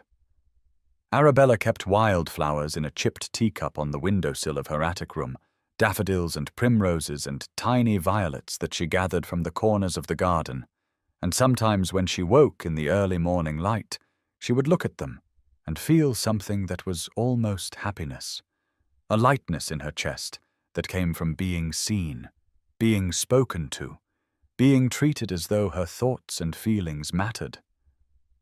But underneath the happiness was fear, a growing terror that she tried to suppress, but could not entirely silence, because she was falling in love with Sebastian Wentworth, and she knew with absolute certainty that such a love was impossible, doomed, a fantasy that could only end in heartbreak. He was a duke, one of the most powerful men in England, and she was a penniless servant with a stolen inheritance and a decade of erasure behind her. And even if he helped her recover her money, she would still be gentry at best, a woman of modest means and no particular family, utterly unsuitable as a wife for a man of his rank. She told herself that his interest was purely charitable, that he was helping her because he was fundamentally decent and found her situation outrageous, that the kindness he showed her was the same kindness he would show to any victim of injustice. But there were moments when she caught him looking at her with an expression she could not quite decipher, something in his eyes that suggested his feelings might be more complicated than simple benevolence, and those moments terrified her because they gave her hope, and hope was the most dangerous thing she could allow herself. In his own study across London, Sebastian sat with Mr. Henshaw and reviewed the results of the investigation with a growing sense of fury that made his hands shake as he turned the pages of documented evidence. "Your Grace," the solicitor said, his tone carefully neutral, "the evidence is incontrovertible." Lord Whitmore forged documents claiming that investments made on behalf of Miss Fairfax's trust had failed catastrophically. He produced false reports from non-existent firms. He created an entire paper trail of fictional losses, but the money, all £8,000 of it, was in fact transferred directly to his personal accounts over the course of 18 months beginning in the spring of 1848. The funds were used to pay his gambling debts, to maintain the household beyond his means, to purchase jewellery for Lady Whitmore and gowns for Miss Lydia, Miss Tsar. Fairfax's inheritance was quite literally stolen to support the lifestyle of the family that claimed to be providing for her out of charity. Sebastian felt sick with rage, his usual careful control slipping as he absorbed the full extent of the Whitmores' theft and deception. "Can we prosecute?" he asked, his voice tight. "We can," Mr. Henshaw replied. "The evidence is more than sufficient for criminal charges, forgery, embezzlement, fraud. Lord Whitmore would almost certainly be convicted and could face imprisonment, though I must warn your Grace that such a prosecution would be a tremendous scandal. The Whitmores would be utterly ruined socially as well as legally, and Miss Fairfax herself would be subjected to intense public scrutiny. Her personal circumstances would be examined in court. In the newspapers, she would have no privacy, no protection from speculation and gossip." Sebastian was silent, considering the implications.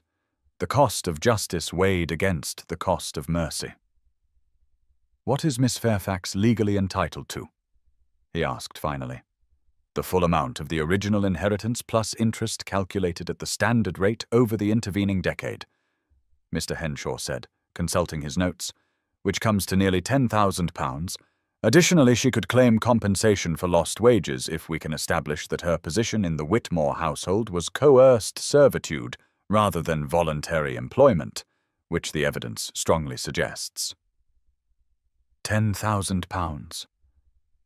Sebastian thought. Enough to make Arabella independent, enough to give her choices, enough to restore not just her money, but her autonomy, her ability to determine her own future. He thanked Mr. Henshaw and dismissed him with instructions to prepare the documentation, but to take no further action until Sebastian gave the word.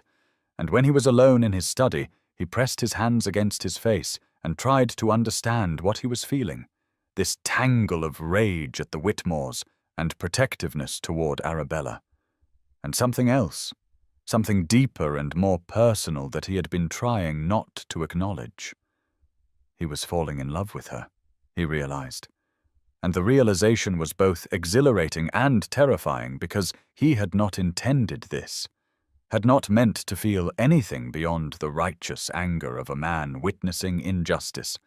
But somewhere between the park and the library and the garden conversations, he had stopped seeing her as a victim to be rescued, and started seeing her as simply Arabella, a woman of extraordinary strength and intelligence and quiet grace.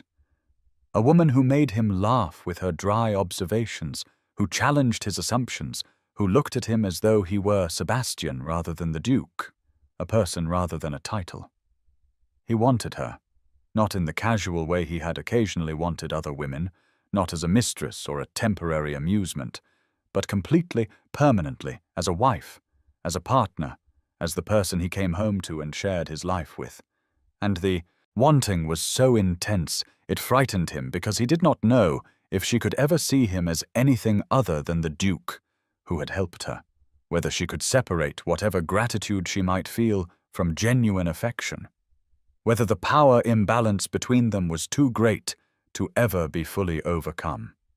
The investigation continued, and the spring deepened into early summer, and Sebastian found himself spending more and more time at the Whitmore house, drawn there by the prospect of seeing Arabella, of hearing her voice, of watching her slowly come back to life, like the garden coming back from winter.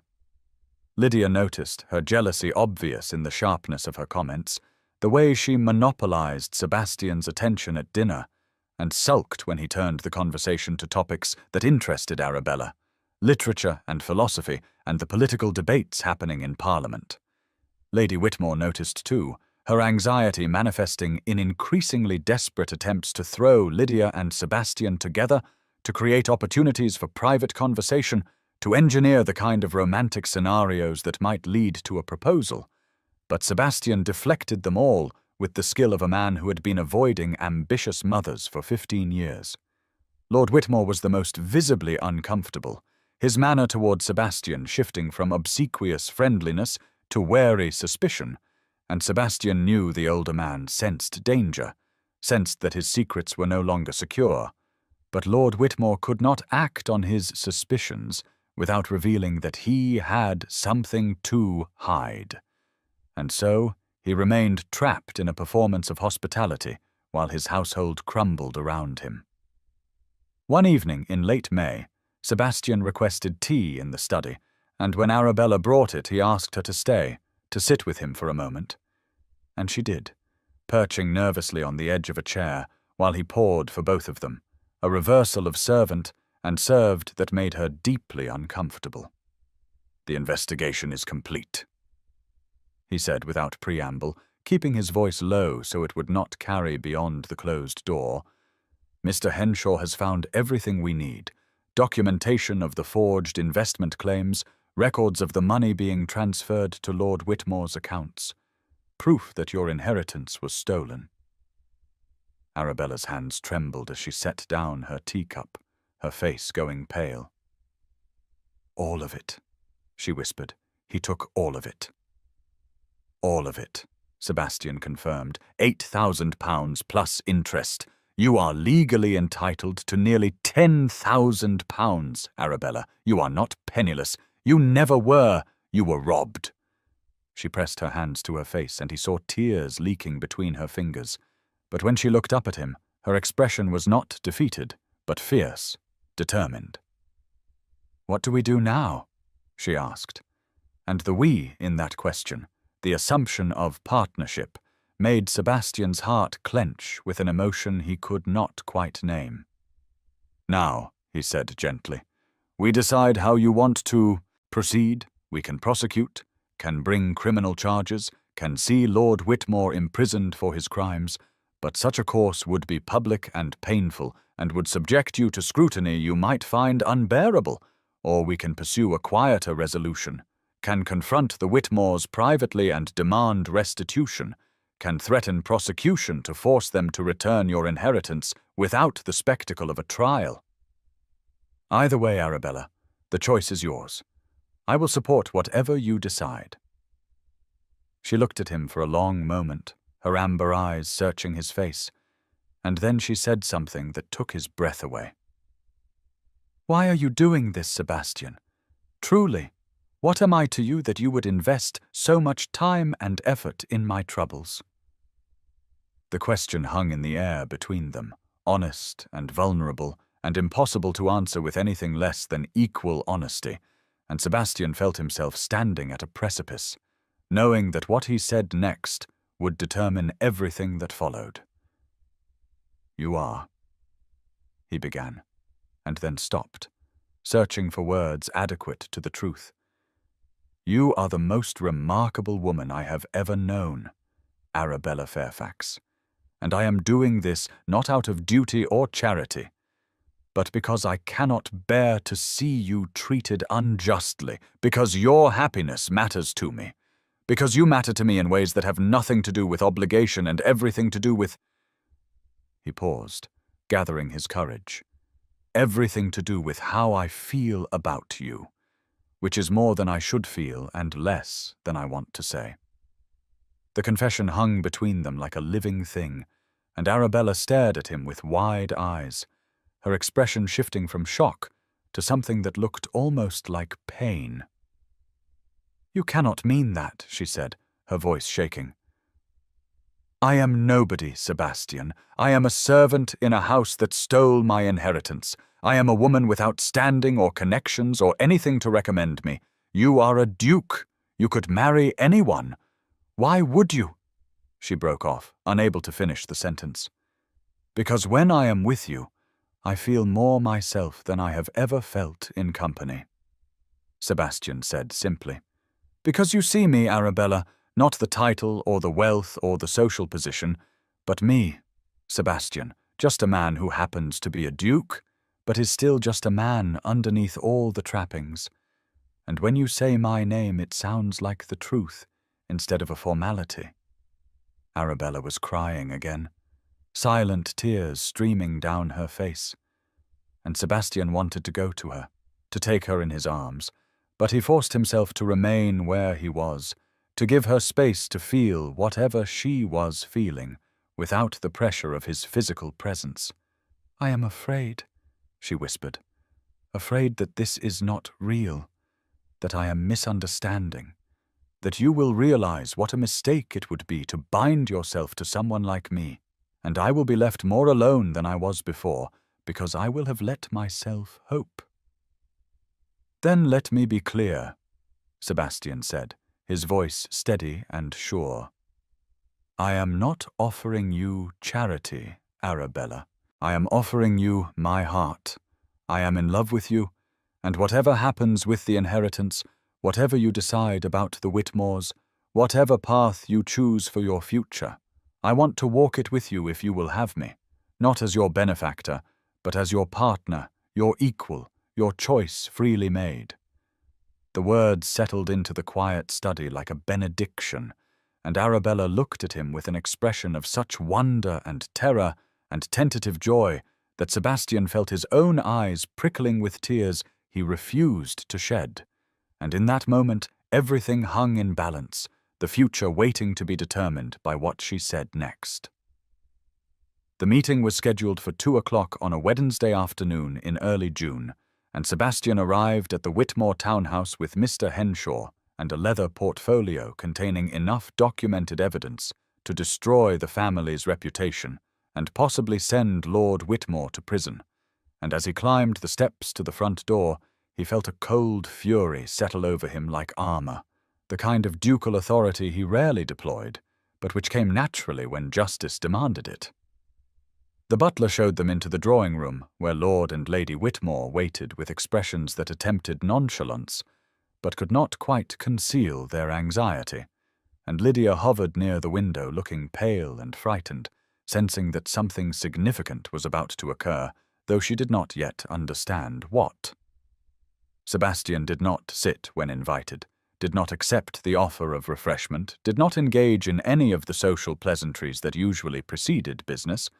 Instead, he stood in the center of the room with Mr. Henshaw beside him and said in a voice that permitted no argument, "Please send for Miss Arabella Fairfax. Her presence is required for this discussion." Lady Whitmore's face went white and then red, her mouth opening and closing soundlessly. And Lord Whitmore blustered, "I fail to see why a servant should be present for a private meeting, Your Grace. Surely whatever business you have with us can be conducted without." But Sebastian cut him off with a look of such cold disdain that the older man fell silent mid-sentence. "Miss Fairfax is not your servant," Sebastian said, each word precise and sharp as a blade. "She is the wronged party in a matter of theft and fraud that I am here to address, and she will be present to hear what I have to say and to make her own decisions about how to proceed. Now send for her immediately, or I will go find her myself." The threat hung in the air, and after a moment of frozen silence, Lord Whitmore gestured sharply to the butler, who departed, and returned moments later with Arabella, her face carefully blank, but her hands trembling slightly at her sides. She entered the drawing-room and stopped just inside the door, and Sebastian saw her taking in the scene, the Whitmores seated on the sofa looking like defendants at a trial, Mr. Henshaw with his portfolio of documents, Sebastian himself standing in a position of authority, and he saw the moment she understood that this was it, the confrontation they had discussed, the reckoning that would determine her future. "Please come in, Arabella," Sebastian said gently, using her Christian name deliberately to establish her status as a person rather than a servant. "And come stand here beside me. You should hear everything that is said." She crossed the room slowly, her worn grey dress incongruous in the elegant drawing-room, and she took her position at Sebastian's side, and he felt rather than saw her draw herself up straighter, felt her gathering her courage like a cloak around her shoulders. "Lord Whitmore," Sebastian began, his voice cold and formal, "I have here documentation proving that you embezzled £8,000 from Miss Arabella Fairfax's trust fund over the course of 1848 to 1849. You forged investment reports. You created false claims of catastrophic losses. You transferred her entire inheritance to your personal accounts and used those funds to pay gambling debts, to maintain a household beyond your means, to purchase luxuries for your family. You then coerced Miss Fairfax, who was 18 years old, orphaned and dependent on your goodwill, into accepting a position as a servant in your household under the pretense that her money had been lost through legitimate investment failures. You have for 10 years benefited from her unpaid labor while allowing her to believe she had no other options, no other recourse, that she should be grateful for your charity when, in fact, you were the one who had stolen her ability to be independent." The words fell into the drawing-room like stones into still water, sending ripples of shock and horror across the faces of everyone present except Mr. Henshaw, who had heard it all before, and Arabella, who had lived it. Lord Whitmore surged to his feet, his face purple with rage or perhaps fear. "This is outrageous!" he shouted. "Who do you think you are, coming into my home and making these vile accusations? I would never! My investments on behalf of Miss Fairfax were made in good faith, and if they failed, that is the nature of investment, not fraud. You have no right to." But Sebastian's voice cut across his blustering with the authority of centuries of aristocratic power. "I am the Duke of Ashford," he said, and each word was cold as winter. "And I am a magistrate. I have both the social standing and the legal authority to bring these charges. You will address me with the respect my position demands, and you will answer for your crimes. The evidence is incontrovertible. Mr. Henshaw has documentation of every fraudulent transaction, copies of the forged investment reports, records of the transfers to your accounts, testimony from bank officials and clerks. You are caught, Lord Whitmore, and your only choice now is whether you face these charges in a public court or whether you make immediate and full restitution." Lady Whitmore found her voice then, shrill with desperation. "Crimes," she spat. "That girl has been clothed and fed for 10 years, housed and provided for. If there was any misunderstanding about investments, that is hardly grounds for such dramatic accusations. She has obviously been filling your Grace's head with lies, manipulating your sympathy with tales of mistreatment, when the truth is we have been more than generous to an orphan who had nowhere else to go." Arabella spoke then, her voice quiet but steady, and Sebastian felt a surge of pride at her composure. "As a servant," she said, "earning wages you never paid, living in an attic room barely large enough for a bed, forbidden to speak my own name, forbidden to read the books in your library, forbidden to exist as anything other than an invisible pair of hands to lace your corsets and fetch your shawls. You clothed me in rags and fed me on scraps and called it charity, while you spent my inheritance on jewels and gowns and gambling debts. Do not speak to me of generosity when you stole everything my parents worked to provide for me." The colour drained from Lady Whitmore's face and then flooded back as fury overcame caution. "You ungrateful whore," she hissed.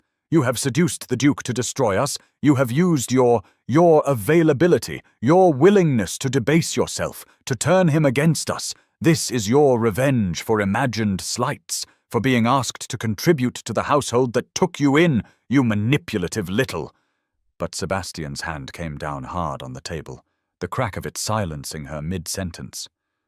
"Madam," he said, and his voice was ice and iron, "I suggest you silence yourself before you say something actionable.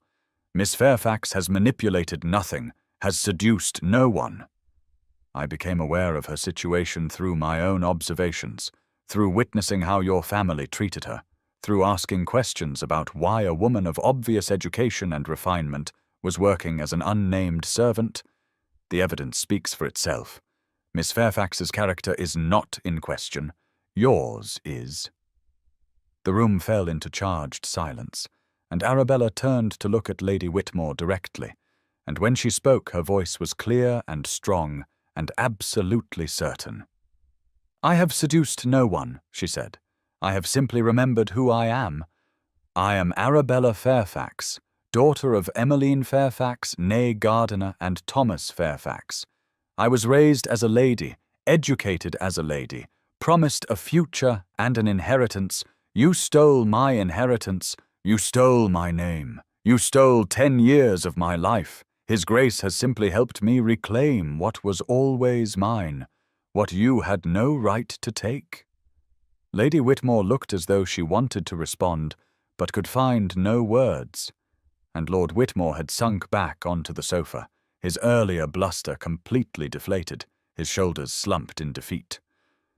Sebastian allowed the silence to stretch, let the weight of the accusations settle, and then he continued in a voice that permitted no negotiation.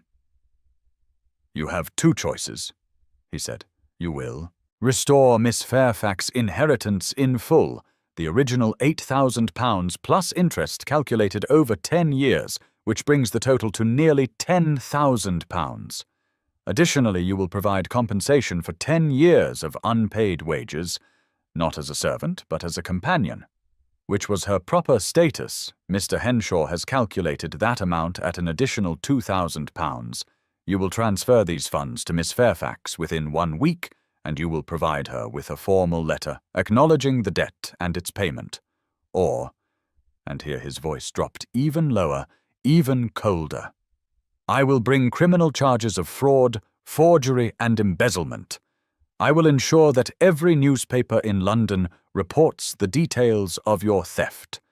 I will see you prosecuted to the fullest extent of the law, and I will use every bit of my influence to ensure that you are socially ruined, that no door in society opens to you ever again, that your name becomes synonymous with theft and cruelty, The choice is yours, but you will make it now."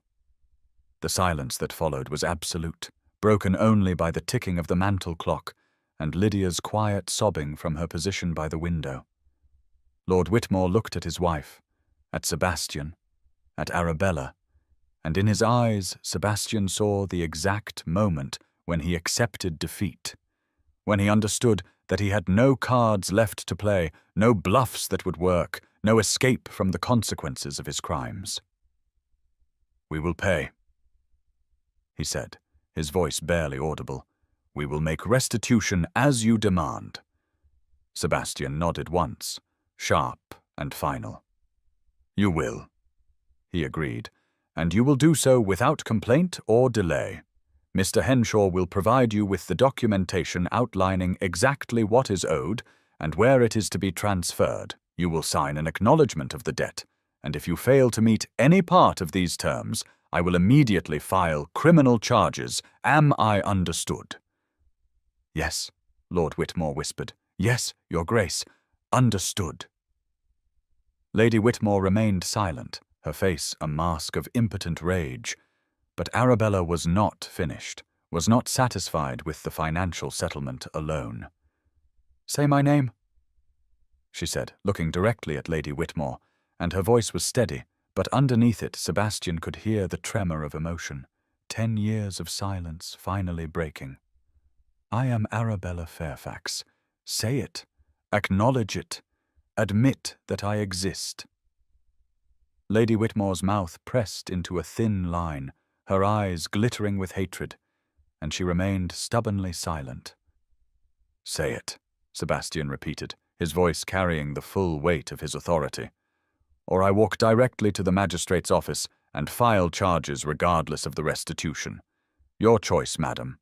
Acknowledge Miss Fairfax's name and identity or face prosecution." The ultimatum hung in the air, and Lady Whitmore's face went through several transformations, rage and humiliation, and finally defeated acceptance. And when she spoke, the words seemed to be dragged from her against her will. "Miss Arabella Fairfax." "She said, each word bitter as gall, her voice shaking with suppressed fury. Arabella closed her eyes for a moment, and when she opened them, Sebastian saw tears glistening on her lashes, though her expression remained composed. "Thank you," she said quietly. "That is all I ever wanted. To exist, to be acknowledged, to have my name spoken with the respect due to any human being. You took that from me for 10 years, but I have it back now. I am Arabella Fairfax, and I will never again allow anyone to make me invisible." The power in the room had shifted utterly, the Whitmores seated and defeated, Arabella standing tall beside Sebastian, and Mr. Henshaw began laying out documents on the table, the formal agreements that would make the restitution legally binding. Sebastian watched Arabella's face and saw the complicated emotions playing across her features, triumph and grief and relief, and something that looked like exhaustion. The toll of 10 years of injustice finally being acknowledged, but the knowledge that acknowledgement could not undo what had been done, could not restore the lost decade, could not give back her youth or her parents or the life she should have had. Lord Whitmore signed the documents with a shaking hand, his defeat absolute, and Lady Whitmore remained rigid and silent, her dreams of marrying Lydia to a duke dissolving into ash, and Lydia wept quietly by the window, understanding that her family's social position was irreparably damaged even without a public trial, that whispers would spread, that the Duke's sudden coldness toward them would be noticed and speculated about, that their prospects were ruined. When the documents were signed and witnessed, Sebastian gathered them up and turned to Arabella. "You have what you are owed," he said gently. "Your inheritance and your name. What happens next is entirely your choice. You are free, Arabella. You never have to set foot in this house again. You never have to see these people again. You are independent and the world is open to you. She looked at him, at the man who had believed her when she could barely believe herself, who had fought for her when she had no weapons to fight with, who had given her back not just her money, but her voice, her identity, her right to exist. And she felt such overwhelming gratitude and love that she could barely speak around it. "Thank you," she whispered, knowing the words were inadequate but having no others. "Thank you, Sebastian." He offered her his arm, and she took it, and together they walked out of the Whitmore drawing room, leaving the family to their shame and their defeat. And as Arabella crossed the threshold, she felt as though she were walking out of a tomb, emerging from 10 years of burial into sunlight and air and the possibility of a future she could choose for herself. The afternoon light was golden as they descended the steps to Sebastian's waiting carriage, and Arabella paused on the pavement and looked back at the townhouse that had been her prison. And she felt no affection, no nostalgia, only a profound relief that she would never again have to enter it as anything other than a visitor, never again have to efface herself, never again have to pretend she did not exist. Sebastian helped her into the carriage, and they sat in silence as it rolled through the London streets toward his townhouse, where she would stay as his guest until she decided what she wanted to do with her reclaimed life. And Arabella leaned her head against the cushioned seat and closed her eyes and let herself feel everything she had been holding back during the confrontation, the fear and the triumph and the grief for all the years that could never be returned. "You were magnificent," Sebastian said softly, and she opened her eyes to find him watching her with an expression of such tender pride that it made her heart ache. "You stood there and claimed yourself, claimed your name. You were so strong, Arabella." "I was terrified," she admitted. "My hands were shaking so badly, I thought everyone could see." They could not, he assured her. All they saw was a woman who knew her worth, who refused to be diminished, who demanded the respect she deserved. She reached across the space between them and took his hand, lacing their fingers together. "I could not have done it without you," she said. "Without knowing you believed me, without your support, I would never have had the courage to stand up to them." "You would have," Sebastian said with quiet certainty. "Eventually, you would have found your voice because it was always there. I simply helped you remember it was yours to use."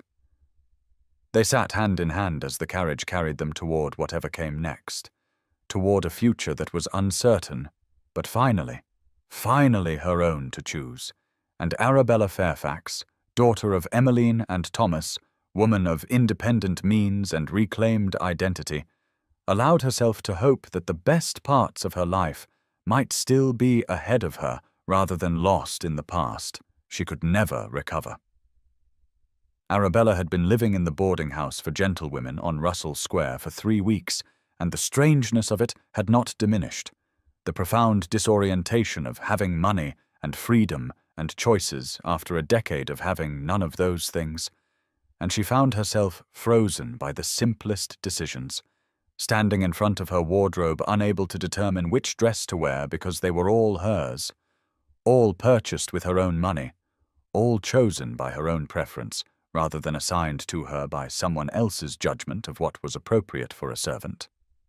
The boarding house was respectable if modest, run by a widow named Mrs. Pemberton, who asked no intrusive questions and maintained an atmosphere of genteel propriety, and Arabella's room was small but comfortable, with a window overlooking the square's garden and furniture that was worn but clean. And every morning she woke in the narrow bed and experienced a moment of panic before remembering that she was free, that this was her life now, that she could get up or stay abed as she chose, could read or walk or do absolutely nothing, and no one would criticize her, no one would slap her, no one would tell her she was ungrateful or worthless or invisible. She had purchased new clothes with careful economy, dresses of good quality but simple design, in colors that suited her, soft blues and warm browns, and a deep green that reminded her of the book Sebastian had sent, the book that had started everything. And when she looked at herself in the mirror, she saw a stranger, a woman of 32 with amber eyes and chestnut hair streaked with grey, a woman who looked almost respectable, almost like someone who belonged in the world rather than existed on its margins. She had begun the delicate process of reclaiming her place in society, such as it was, visiting old family friends who had known her parents and had wondered what became of Emmeline Fairfax's daughter, and their reactions had been mixed, some welcoming her with tears and embraces, others awkward and uncertain, not quite sure how to treat a woman who had disappeared into servitude and now re-emerged with money, but no chaperone, no family, no clear position in the social hierarchy. She was gentry, yes, a woman of independent means now, but she was also 32 and unmarried. And carrying the taint of scandal, whispers had begun to circulate about the Whitmore household, about money misappropriated and a ward mistreated. And though no names were mentioned directly, everyone seemed to know that Arabella Fairfax was somehow at the centre of it, and that the Duke of Ashford had involved himself in her affairs in a way that raised eyebrows and spawned speculation. Sebastian called on her regularly, arriving in his ducal carriage with flowers and invitations to the theatre, to gallery exhibitions, to afternoon drives in Hyde Park, and each visit left Arabella more unsettled than the last, because she could not reconcile the reality of his continued attention with her certainty that such attention must eventually end, that he would realize what a mistake it would be to bind himself to someone like her, and would withdraw with polite excuses, leaving her more devastated than if he had never shown interest at all. The fear grew inside her like a living thing, fed by 10 years of being told she was worthless, that she had no value beyond her utility as a servant, and no amount of money or new dresses could erase that internalized conviction that she was fundamentally undeserving of love, of happiness, of a future that included someone like Sebastian Wentworth. She began to pull back, to create distance between them with small but deliberate gestures, addressing him as Your Grace instead of Sebastian, declining some of his invitations with vague excuses about fatigue or prior commitments, maintaining a careful formality in their conversations that kept him at arm's length. And she saw the confusion and hurt in his eyes, but could not stop herself, could not risk letting him closer when she knew with terrible certainty that closeness would only make the eventual abandonment more unbearable. The confrontation came on a grey afternoon in late June, when rain streamed down the windows of Mrs. Pemberton's parlour, and Sebastian arrived with roses, pink and white and perfect, and an invitation to a musical that evening at the home of a duchess who was known for her intellectual salons and progressive politics.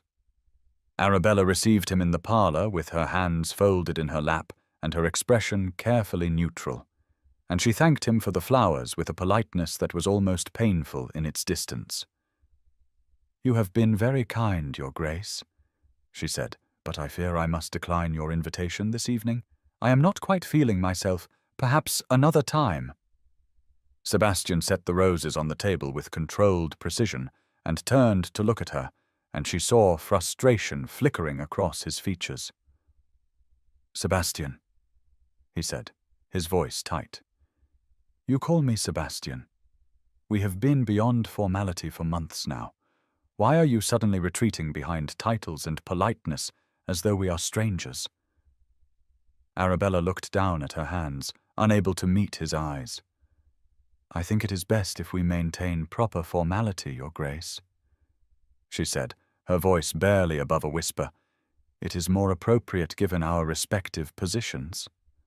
The silence that followed was charged with tension, and when Sebastian spoke again, his voice was sharp with hurt and confusion. "Why are you doing this?" he demanded. "Why are you retreating from me?" "I thought, after everything, I thought we had—" He broke off, searching for words. "I thought you felt something for me, as I feel for you." She forced herself to look at him then, to meet those grey eyes that had seen her when no one else did, and she felt her carefully constructed walls beginning to crumble, but she would not let them fall. "Because this is not real," she said, and her voice was shaking but determined. "You felt sorry for me, Sebastian. You saw an injustice and you corrected it, as any good man would, as any decent person would. But that is not love. That is nobility, literally. You are a duke doing what dukes do, protecting the weak, righting wrongs. But I will not be your charity case forever. I will not be the poor, mistreated servant you felt sorry for, the project you took on to prove your own goodness." Sebastian stared at her as though she had struck him, his face going pale and then flushing with anger. "Is that truly what you think?" he asked, his voice dangerously quiet. "That I have done all this out of pity, out of some aristocratic obligation to correct injustice? You think I spent months investigating your case, visiting that God-forsaken house, and enduring Lady Whitmore's obsequious attempts to throw her daughter at me, finding every excuse to speak with you, listening to your stories, learning your mind because of duty?" "Yes," Arabella said, forcing the word out, though it felt like swallowing glass. "Or perhaps curiosity. Or perhaps you found the situation novel. A servant who was not really a servant, a woman with education trapped in servitude. It was interesting, compelling even, but interesting is not love. Sebastian, and eventually the novelty will wear off, and you will see me as I truly am, a woman of no particular family, with a decade of servitude behind her and scandal attached to her name. And you will regret ever involving yourself in my affairs." He took a step toward her, his hands clenched at his sides. "You are telling me what I feel," he said, his voice rising. "You are deciding for me what my emotions are and what they mean. You spent 10 years being told who you are by people who wanted to diminish you, and now you are doing the same thing to me, telling me that my feelings cannot possibly be real, that I cannot possibly love you because you have decided you are unworthy of love." "I am being realistic," Arabella shot back, standing to face him.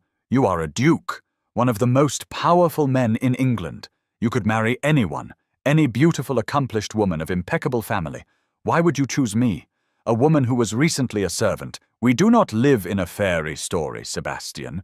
This is reality, and in reality, dukes do not marry penniless orphans with scandal attached to their names." "No," Sebastian said, and his voice was cold now, icy with controlled fury. "We live in reality, and in reality I am in love with you, not with saving you, not with the idea of you, not with the project of restoring your inheritance, but with you, Arabella, with your mind that challenges mine, with your strength that survived a decade of cruelty without becoming cruel yourself, with your kindness that persisted despite having every reason to be bitter, with your laugh that I have only heard 3 times, and I would cross England to hear it again, with the way you say my name as though it means something beyond a title, as though I am Sebastian and not the Duke, as though I am a person and not a position." Arabella felt tears streaming down her face, her composure completely shattered. "You cannot possibly," she began, but he cut her off with a sharp gesture. "Do not," he said, each word clipped and precise. "Do not tell me what I can and cannot feel. You have spent 10 years being told who you are and what you deserve, and all of it was lies. Do not compound that injustice by telling me that my love for you is somehow false or misguided or the product of pity. I know my own heart, Arabella, and I am offering it to you freely, not as a duke to a rescued servant, but as a man to a woman he loves. And if you cannot accept that, if you cannot believe that you are worthy of being loved for yourself rather than pitied for your circumstances, then that is your choice. But do not make it mine. Do not decide for me that I am incapable of genuine feeling." The words hung in the air between them, brutal in their honesty, and Arabella stood trembling with her hands pressed to her face, unable to speak, unable to process the enormity of what he was saying, because accepting it would mean accepting that she was worthy, that she deserved love, that the decade of being told she was nothing had been a lie, and the terror of believing that, of letting herself hope, was almost more than she could bear. "I cannot," she whispered. "I cannot let myself believe this, Sebastian, because if I do, if I let myself love you and trust you and believe that this is real, and then you realize your mistake and leave, I will not survive it. I barely survived the last 10 years. I cannot risk shattering again." His expression softened slightly, the anger giving way to something that looked like pain. "So you would rather push me away now, preemptively, spare yourself potential future hurt by ensuring present loneliness? That is not protection, Arabella. That is cowardice, and I did not think you a coward." The accusation stung because it was true, and Arabella felt a fresh wave of tears, hot and bitter. "Perhaps I am a coward," she said. "Perhaps 10 years of servitude made me one. Perhaps I have learned that hoping for happiness only leads to disappointment. Perhaps I would rather be alone and safe than loved and vulnerable." "Then you have made your choice," Sebastian said quietly, and the resignation in his voice was worse than his anger had been. "I cannot force you to believe in my love, cannot compel you to think yourself worthy of it. I can only offer it and hope you have the courage to accept it. But if you do not, if you choose fear over possibility, then I will respect your decision and remove myself from your life. I will not continue to call on you if my presence causes you distress. I will not subject either of us to this painful dance of advance and retreat." He turned toward the door, and Arabella felt panic rising in her chest, a desperate urge to call him back, to tell him she was sorry, that she did love him, that she was terrified but willing to try.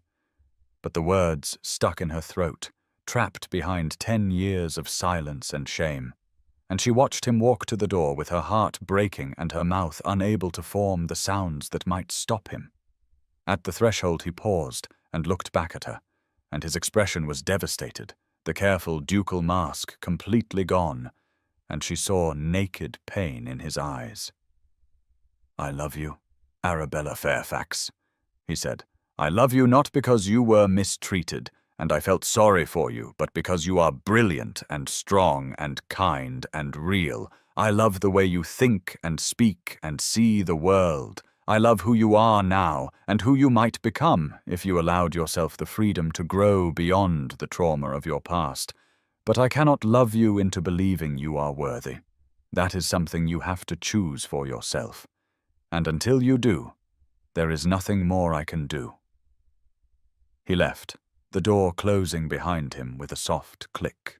That sounded like finality, and Arabella sank back into her chair and wept, great racking sobs that shook her entire body, grieving not for what she had lost because she had never truly had him, but for what she had rejected, what she had pushed away out of fear, what she might have had if only she could believe she deserved it. The roses he had brought sat on the table, perfect and beautiful, and already beginning to wilt in the stuffy parlor air, and she looked at them through her tears and felt the full weight of her self-sabotage, the way she had engineered this rejection to prove to herself that she was right, that no one could truly love her, that she was fundamentally unworthy. Outside, the rain continued to fall, grey and relentless, and the room felt unbearably empty, and Arabella sat alone with her tears and her regrets, and the terrible knowledge that she had wounded not just herself, but him, had repaid his love with suspicion and his devotion with dismissal, had told him that his feelings were not real, when the truth was she could not bear to believe they might be. Mrs. Pemberton appeared in the doorway, her expression concerned, and asked quietly if Miss Fairfax required anything. Tea, perhaps, or a cool cloth for her head, and Arabella shook her head mutely, unable to explain that what she required was courage, faith, the ability to believe that she was more than the sum of her wounds, more than a decade of erasure, more than a servant who had forgotten her name. The older woman withdrew tactfully, leaving Arabella alone with her grief, and as the afternoon darkened into evening, and the rain turned the windows into rivers of grey, Arabella Fairfax sat in the respectable boarding-house parlour with her new dresses and her restored inheritance and her reclaimed name, and felt more alone than she had in the Whitmore attic, because then at least she had not known what she was missing, had not tasted the possibility of love, and then thrown it away with both hands out of fear that it could not possibly be real. The flowers wilted further, their petals browning at the edges, and Arabella watched them die and thought that she had done this, had killed the possibility of happiness because she could not believe she deserved to be happy, and the knowledge of it was almost more than she could bear. But she bore it anyway because bearing unbearable things was what she had learned to do, even if what she was bearing now was entirely of her own making, the consequence of her own fear and self-doubt, and the internalized conviction that no one could love Arabella Fairfax because Arabella Fairfax was not worth loving, a lie she had believed for so long that it had become her truth, and breaking free of it felt impossible, felt like asking her to become someone entirely new, and she did not know if she had the strength for that kind of transformation, did not know if she could choose courage over safety, hope over certainty, love over the familiar comfort of loneliness. 2 weeks passed in a fog of misery, and Arabella moved through her days at the boarding-house like a woman sleepwalking, going through the motions of living without any real engagement with life itself, and she told herself repeatedly that she had done the right thing, that pushing Sebastian away had been self-preservation rather than self-sabotage.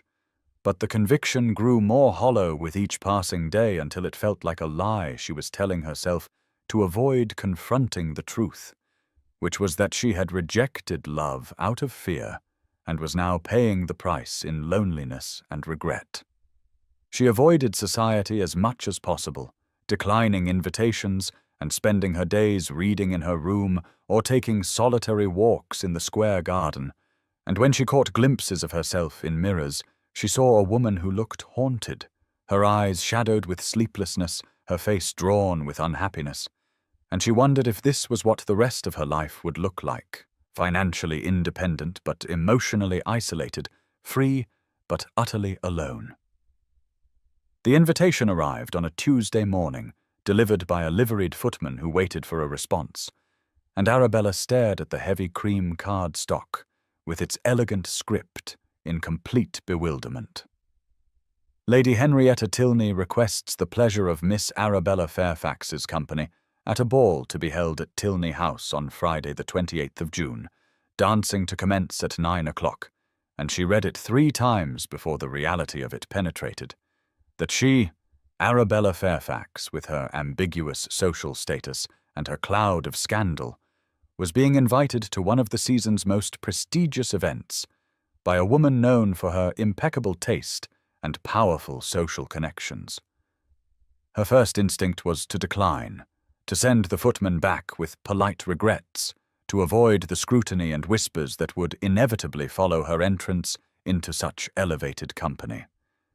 But as she sat with the invitation in her hands, she felt something shift inside her, a small spark of defiance that had been dormant since the confrontation with Sebastian, but now flickered back to life. She had reclaimed her inheritance and her name, had stood up to the Whitmores and won, had proven that she was not the invisible servant they had tried to make her, and yet here she was, hiding in a boarding-house, letting fear dictate her choices, allowing her internalized shame to keep her from living the life she now had the means and the right to live. No, she thought, no more hiding, No more letting fear win. I will go to this ball, and I will hold my head high, and I will prove to myself and to society that I can exist on my own terms, that I am Arabella Fairfax, and I deserve to occupy space in the world." She sent the footman back with her acceptance, and then sat in stunned silence, wondering what she had just committed herself to. But underneath the terror was a thread of something that might have been excitement, the prospect of reclaiming not just her legal status, but her social one, of stepping back into the world as herself, rather than as someone's invisible servant or charity case. She spent the next 3 days in a flurry of preparation, purchasing a gown of deep blue silk that the modiste assured her was entirely appropriate for a woman of her age and station, not the white or pastel of a debutante, but something richer, more dignified, with a bodice that fitted perfectly and skirts that rustled when she walked. And when she tried it on and looked at herself in the mirror, she saw a woman who looked almost beautiful, not in the conventional way of youth and innocence, but in the way of experience survived, strength earned, dignity reclaimed. The evening of the ball arrived too quickly, and not quickly enough, and Arabella dressed with trembling hands, arranging her hair in a simple but elegant style, fastening her mother's pearl earrings in her ears. And when she descended to the hired carriage that would take her to Tilney House, she felt as though she were going into battle, armored in blue silk and her mother's pearls, and the fragile but growing conviction that she had a right to be there, that she belonged. Tilney House was ablaze with light, chandeliers glittering through the tall windows, and the street outside was choked with carriages disgorging elegantly dressed guests. And Arabella's courage nearly failed her as she climbed the steps alone, without escort or chaperone, a solitary figure among couples and groups, but she forced herself to keep moving, to hand her invitation to the butler, to be announced in a voice that carried across the entrance hall, "Miss Arabella Fairfax." And she heard the whispers start immediately, saw heads turn, saw fans raised to conceal mouths that were no doubt speculating about who she was and how she came to be there and what her connection was to the Duke of Ashford, whose involvement in her affairs was the subject of considerable gossip. She entered the ballroom with her head high and her shoulders back, channeling every ounce of the courage it had taken to speak back to Lady Whitmore, to claim her name, to demand acknowledgement of her existence. And she saw the reactions ripple through the crowd, some faces registering curiosity, others disdain, a few showing what looked like sympathy or even admiration. And she made her way to the periphery of the room where she could observe without being the center of attention, where she could catch her breath and remind herself that she had every right to be here, that she was not an impostor or an intruder, but a gentlewoman of independent means with as much claim to social respectability as anyone present. The orchestra was playing a waltz, and couples swirled across the polished floor in a kaleidoscope of color, and Arabella watched them with a mixture of longing and loneliness, remembering the dancing lessons of her youth, the brief season she had been promised before everything fell apart. And she wondered what her life might have looked like if her parents had lived, if her inheritance had been protected, if she had been allowed to grow into the woman she was meant to be, rather than forced into the invisible servant she had become. She was so absorbed in her thoughts that she did not notice the change in the atmosphere of the room, the way conversations paused and heads turned toward the entrance. And when she looked up to see what had caused the shift, she felt her breath stop in her chest, because Sebastian Wentworth, Duke of Ashford, had just entered the ballroom, and he was scanning the crowd with an intensity that suggested he was looking for someone specific. Their eyes met across the expanse of the ballroom, across the swirling dancers and the clusters of gossiping guests, and Arabella saw the exact moment when he found what he was looking for, when his searching gaze locked onto hers, and the world seemed to contract until there was nothing but the two of them, everything else fading into insignificance, the music and the lights, and the hundreds of people all dissolving into background noise. He moved toward her with single-minded purpose, cutting directly across the ballroom floor without acknowledging anyone who tried to catch his attention, ignoring the greetings called out to him, ignoring Lady Henrietta Tilney herself, who raised a hand to hail him, and Arabella stood frozen as he approached, her heart pounding so hard she thought everyone must be able to hear it, and when he reached her he stopped and bowed with perfect formality and said in a voice that was not quite steady, "Miss Fairfax, would you do me the honor of this dance?" She nodded, unable to speak, and placed her hand in his, and he led her onto the floor as the orchestra began a new waltz, and as his arm came around her waist, and they began to move together, she felt tears prickling her eyes because this was what she had thrown away, this feeling of rightness, of coming home, of being seen and known and valued. "I have been miserable without you," Sebastian said quietly, his grey eyes searching her face. "Absolutely miserable, Arabella. These 2 weeks have been the longest of my life." "Sebastian," she began, but he shook his head gently. "Please," he said, "let me speak. I need to say this, and I need witnesses so you will believe me. So you cannot convince yourself later that I was acting out of pity or duty or anything other than love." "Witnesses," Arabella repeated, confused. And then she saw him draw a breath, saw his expression shift into something determined and vulnerable all at once, and he raised his voice slightly, just enough that the couples dancing near them could hear, and the effect rippled outward like a stone dropped in still water, dancers slowing, conversation faltering, attention shifting to the Duke and his partner. "Arabella Fairfax," Sebastian said, and his voice was clear and carrying and absolutely certain. "I love you. I am in love. With you. Not with the idea of you, not with rescuing you, not with the project of restoring your inheritance, but with who you are, with the woman you are, brilliant and resilient and kind beyond measure. You survived a decade of cruelty and emerged with your essential goodness intact. You could have become bitter, and you chose kindness. You could have remained silent, and you found your voice. You could have accepted invisibility, and you demanded to be seen."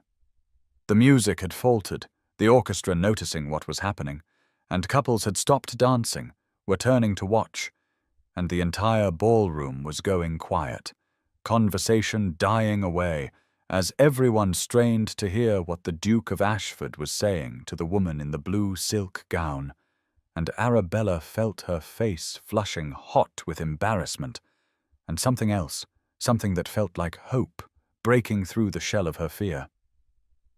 "Sebastian," she whispered, "everyone is listening, everyone is watching." "Good," he said, his voice firm. "Let them hear. Let them watch. I want no doubts, no whispers that this is anything less than a love match.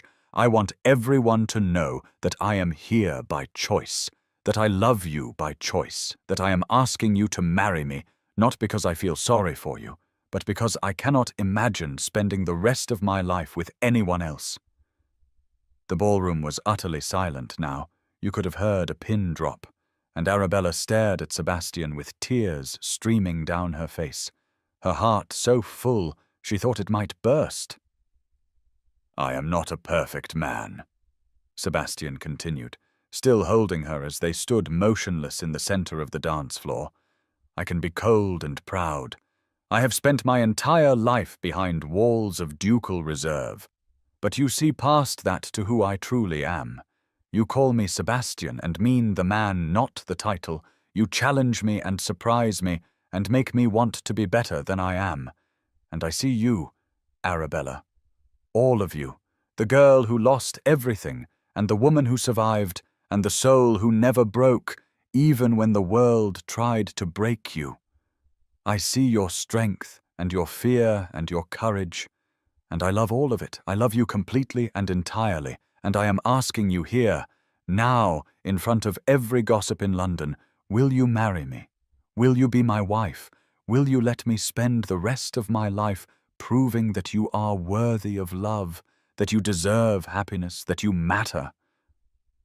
Arabella could not stop crying, tears of shock and joy and overwhelming emotion, and she was dimly aware of the ballroom full of witnesses, of the fact that her answer would be heard by hundreds of people and would be discussed across London by morning. But none of that mattered because Sebastian was looking at her with such love, such naked vulnerability, such absolute certainty. And she realized that he was giving her the choice, but doing it publicly, using his social power not to control her, but to protect her, to make it clear that this was not a shameful secret or an inappropriate liaison, but an honorable proposal, a declaration of love that he wanted the world to witness. "You would bind yourself to me?" she asked, her voice shaking. "With all the scandal, all the talk, all the whispers about my past, you would make me your duchess, knowing that society will judge you for choosing a woman who was recently a servant. I would bind myself to you if the entire world stood against us," Sebastian said fiercely. "But I do not think they will, Arabella. Look around. See for yourself." She tore her gaze from his face and looked at the crowd surrounding them, at the hundreds of faces watching, and she saw not the disdain she had expected, but something else. Saw women dabbing at their eyes with handkerchiefs, saw men smiling, saw even the most notorious gossips looking touched by the romance of it, the Duke declaring his love so publicly, so vulnerably, asking a woman of no particular status to be his wife, not despite her circumstances, but because of who she was.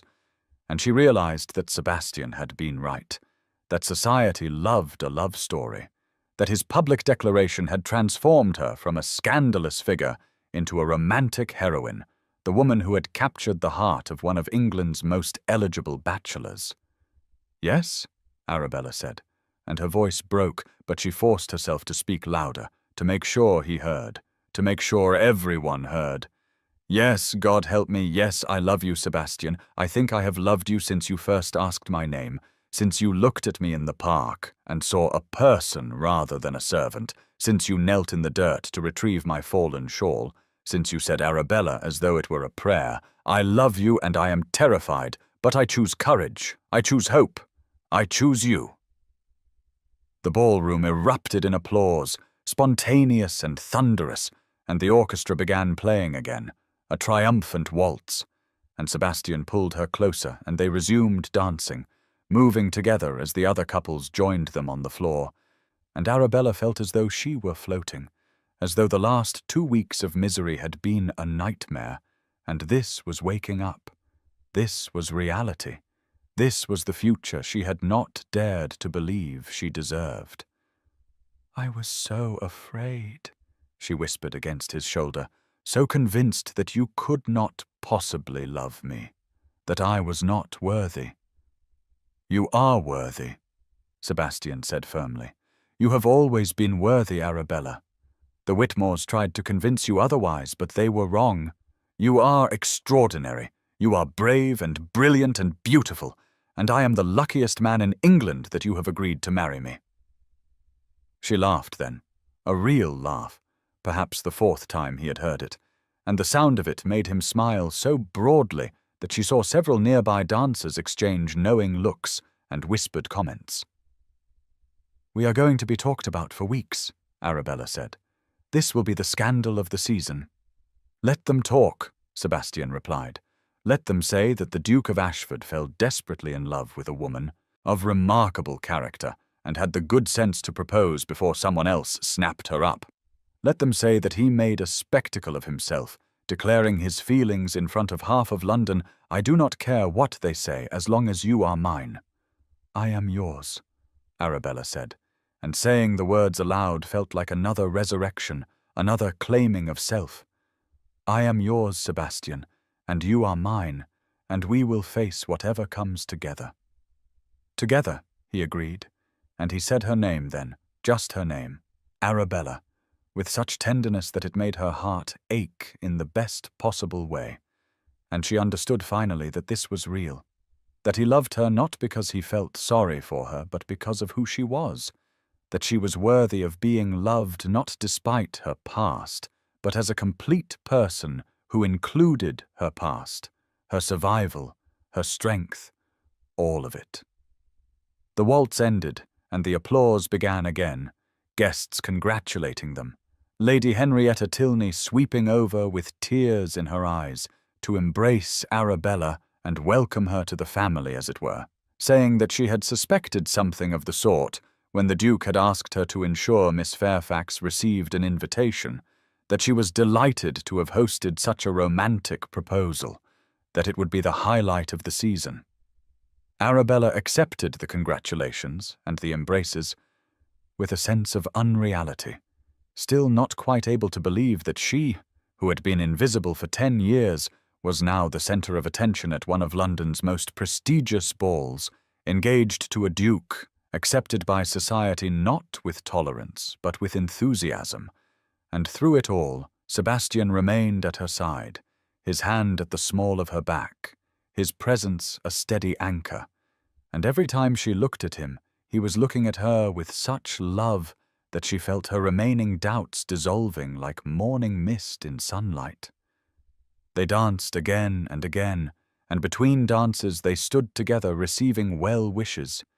And Arabella noticed that the whispers had changed character, were no longer speculative or malicious, but admiring, romantic, the story of the Duke and the woman he loved enough to propose to, in front of hundreds of witnesses already taking on the quality of legend.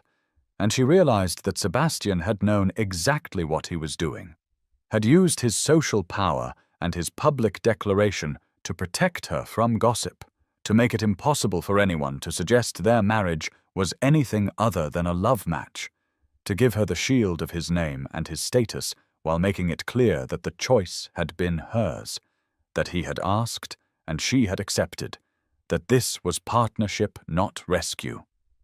As the evening drew toward midnight and the ball began to wind down, Sebastian drew her out onto a balcony overlooking the garden, and in the relative privacy of the cool night air, he took both her hands in his and said, "I meant every word, Arabella. I love you beyond reason, beyond sense, beyond anything I have ever felt before. And I will spend the rest of my life making sure you never doubt it, making sure you never forget that you are valued and cherished and loved." "I believe you," Arabella said. And she did, finally, the truth of his love settling into her bones, becoming part of her reality. "And I love you, Sebastian Wentworth. I love you for seeing me when I was invisible, for speaking my name when I had forgotten it, for helping me reclaim not just my inheritance, but myself, for loving me not as a project or a charity case, but as a partner, as an equal, as a woman who is worthy of love." "Always," he said, kissing her hands, her forehead, her lips in a gentle kiss that promised everything. "Always worthy, always loved, always Arabella Fairfax, soon to be Arabella Wentworth, but always, always yourself, the woman I love." The stars were bright above them, and the sounds of the ball drifted through the open doors, and Arabella Fairfax stood in the arms of the man she loved, and felt more herself than she had in 10 years, felt whole, felt real, felt finally and completely seen.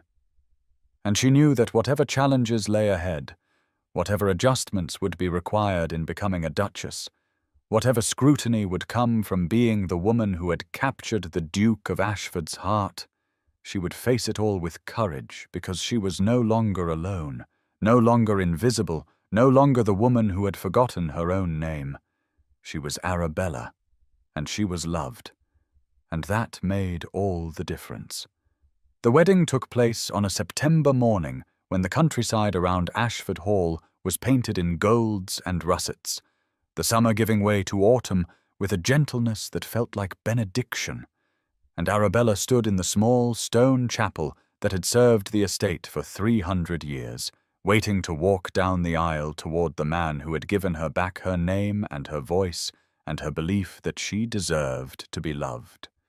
She had chosen intimacy over spectacle, had declined the grand London wedding that Sebastian's position might have demanded, and instead they had invited only those people who truly mattered, Sebastian's close family and friends, a handful of Arabella's rediscovered connections from her childhood, and in a gesture that had made her cry when she proposed it, and Sebastian had immediately endorsed, the servants from the Whitmore household who had been kind to her during her decade of invisibility, the cook and the housemaids, and the butler who had all known the truth of her situation, and had offered what small kindnesses they could within the constraints of their positions.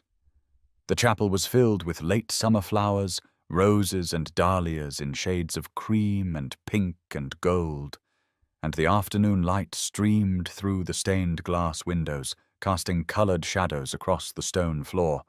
And as Arabella prepared to enter, she thought about the journey that had brought her here, about the girl who had forgotten her name, about the woman who had reclaimed it, about the wife she was about to become, who would share a name with a man who saw her soul, who spoke her name like a prayer, who had loved her into believing she was worthy of love.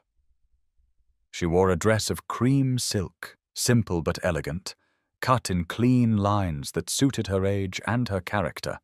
No virginal white, because she was not an innocent girl, but a woman who had survived and earned her happiness. And her hair was dressed with sprigs of rosemary for remembrance and myrtle for love, and her mother's pearls hung at her ears, a connection to the past, to Emmeline Fairfax, who had loved poetry and music, and her daughter. And as Arabella walked down the aisle alone, having no male relative to give her away and choosing to come to Sebastian of her own volition, her own choice, her own free will, she felt her mother's presence like a warmth at her shoulder, a blessing from beyond the grave. Sebastian stood at the altar and watched her approach, and she saw his careful composure cracking at the edges, saw moisture in his grey eyes, saw his hands trembling slightly as he clasped them in front of him. And when she reached him, and he took her hand, his grip was warm and solid and slightly desperate, as though he still could not quite believe she was real, that this was happening, that she had chosen him as he had chosen her. The vicar began the ceremony with the ancient words that had joined couples for centuries, and Arabella listened with half her attention, while the other half was focused on Sebastian, on the way he was looking at her as though she were the only thing that existed in the world, as though the chapel and the guests and even the vicar had faded into insignificance. And she felt the same, felt that everything had narrowed to the two of them, to this moment, to the vows they were about to make. "Do you, Sebastian Edward Wentworth, Duke of Ashford, take Arabella Catherine Fairfax to be your lawfully wedded wife?" The vicar intoned, and Sebastian's voice when he answered was not the cool, ducal tone she had first heard in the park, but something warmer, rougher, breaking slightly with emotion as he said, "I do," as though the two words contained everything he felt, everything he wanted, everything he was promising. When it was Arabella's turn to speak her own, "I do." Her voice was steady and clear, a voice that had been silent for 10 years and now rang out in this sacred space, claiming her choice, claiming her future, claiming the man she loved.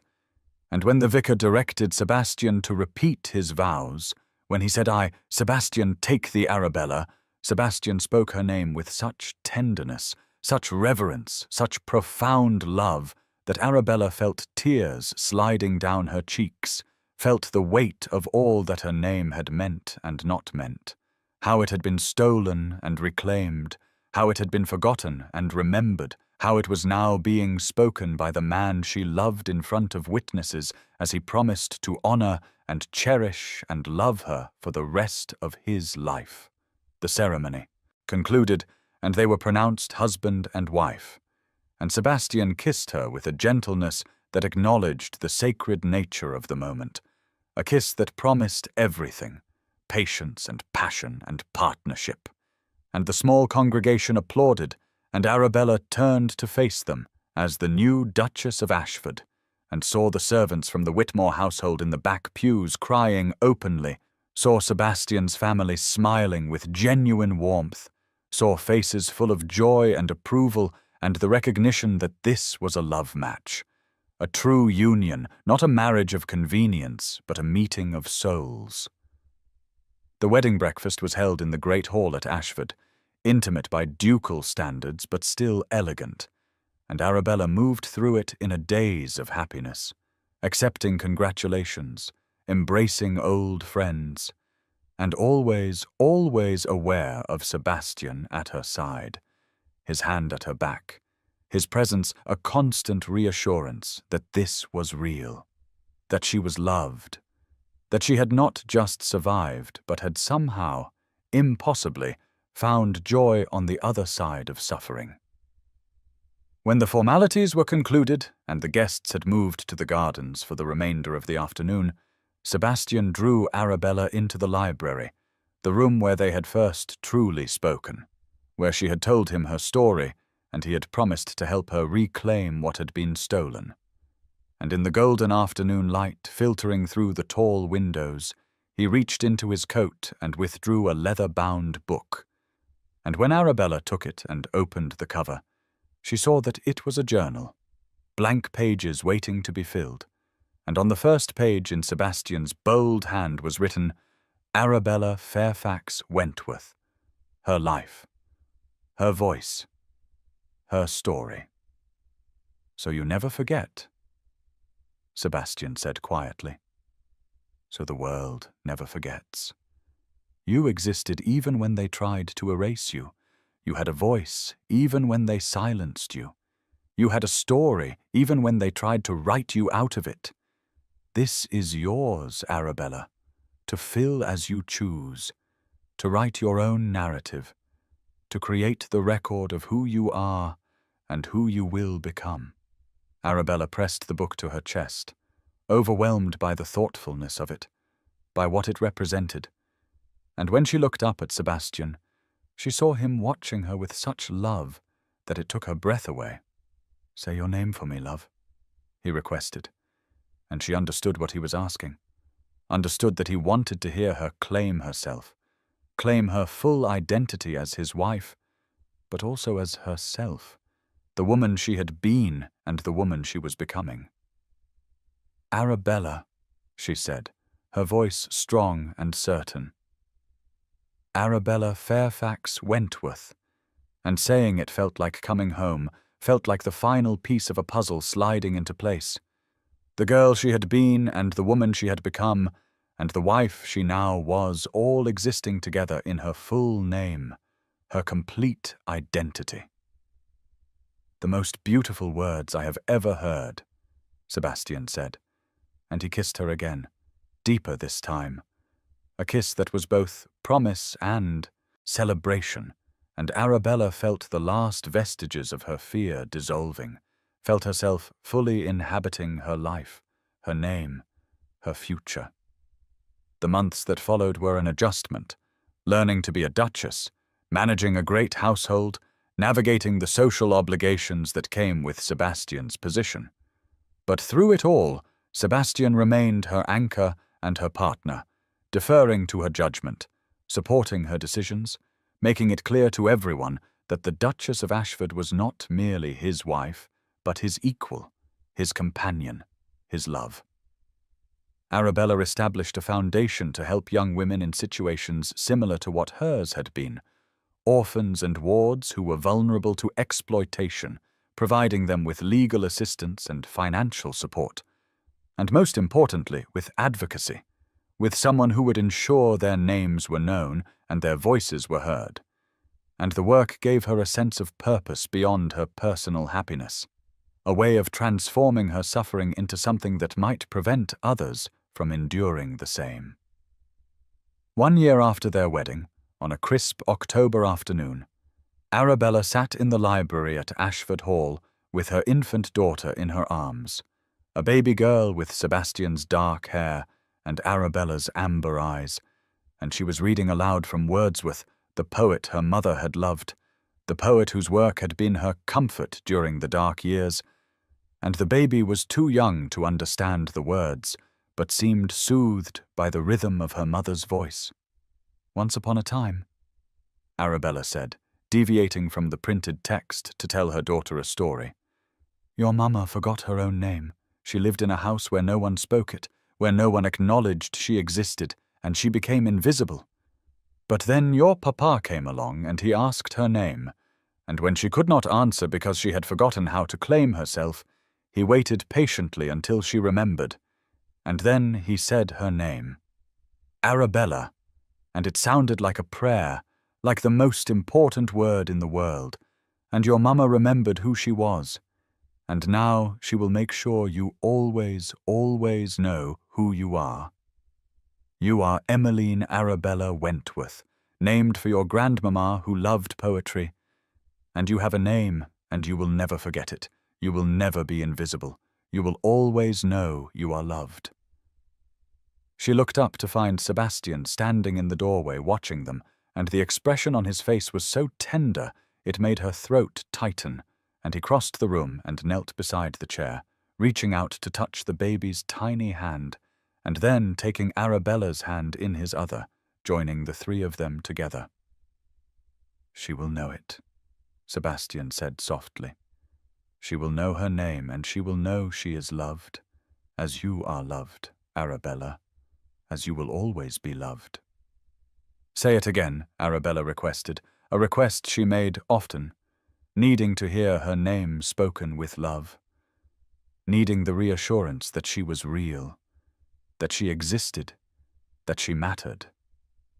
"Arabella," Sebastian said, and he said it like a prayer, like a promise, like a benediction. "Arabella, Arabella, Arabella."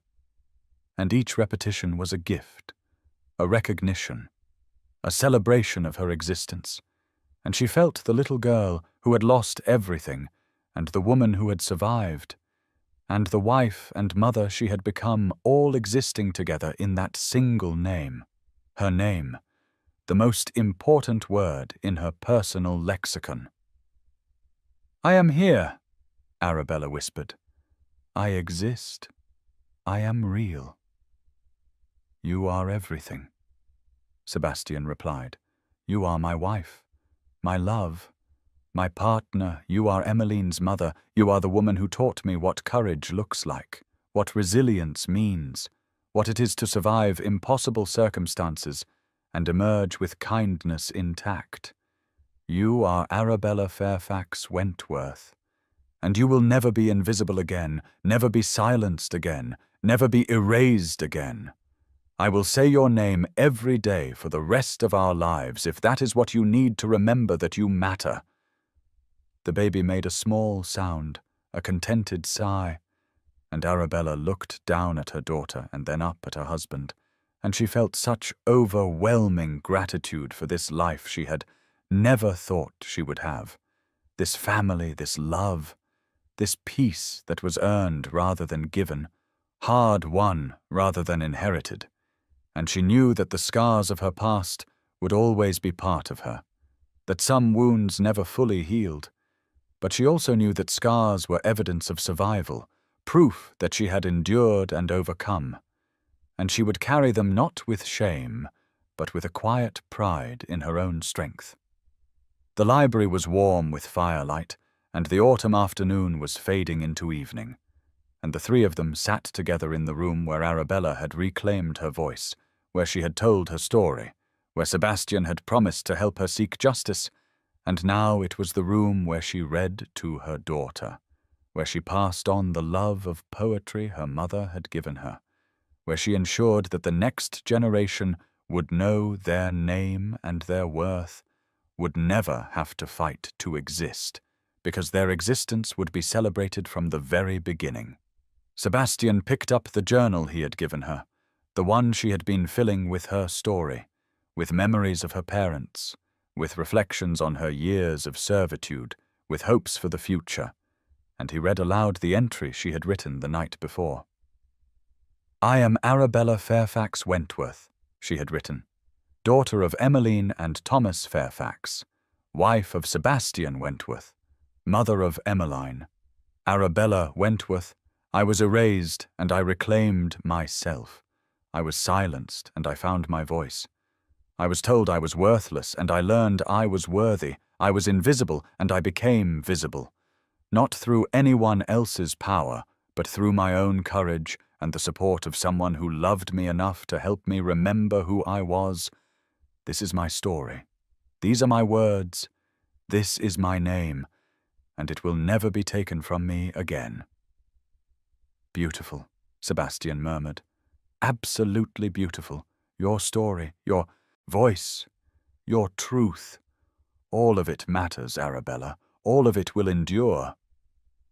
The fire crackled, and the baby slept, and Arabella leaned her head against Sebastian's shoulder and felt the rightness of this moment, the peace of being exactly where she was meant to be, doing exactly what she was meant to do, loving and being loved in return. And she thought about the title she had been given, Duchess of Ashford, and knew that while it was an honor and came with responsibilities she took seriously, it was not what defined her. She was not the Duchess. She was Arabella, the woman who had been erased and had written herself back into existence, the woman who had forgotten her name and had reclaimed it, the woman who had survived and had chosen to thrive. And that was the story that mattered. That was the identity that endured. Not the title, but the name. Not the position, but the person. Not the Duchess, but Arabella, always Arabella, spoken like a prayer by the man who loved her, remembered by the daughter who would carry it forward, inscribed in the journal that would preserve her story for generations to come. "Say it one more time," she requested, and Sebastian smiled and gathered her closer, and with the baby nestled between them, and the fire warming the room, and the evening settling soft and quiet over the estate, he said her name again and again. Arabella, Arabella, Arabella. And each repetition was a promise kept, a prayer answered, a love confirmed, and she let the sound of it wash over her like absolution, like coming home, like finally being real, being seen, being loved, being Arabella Fairfax Wentworth, who had a name and a voice and a story that would never be erased again, who existed not in the shadows, but in the light, not invisible, but gloriously, triumphantly, permanently visible, a woman who mattered, who was loved, who was everything.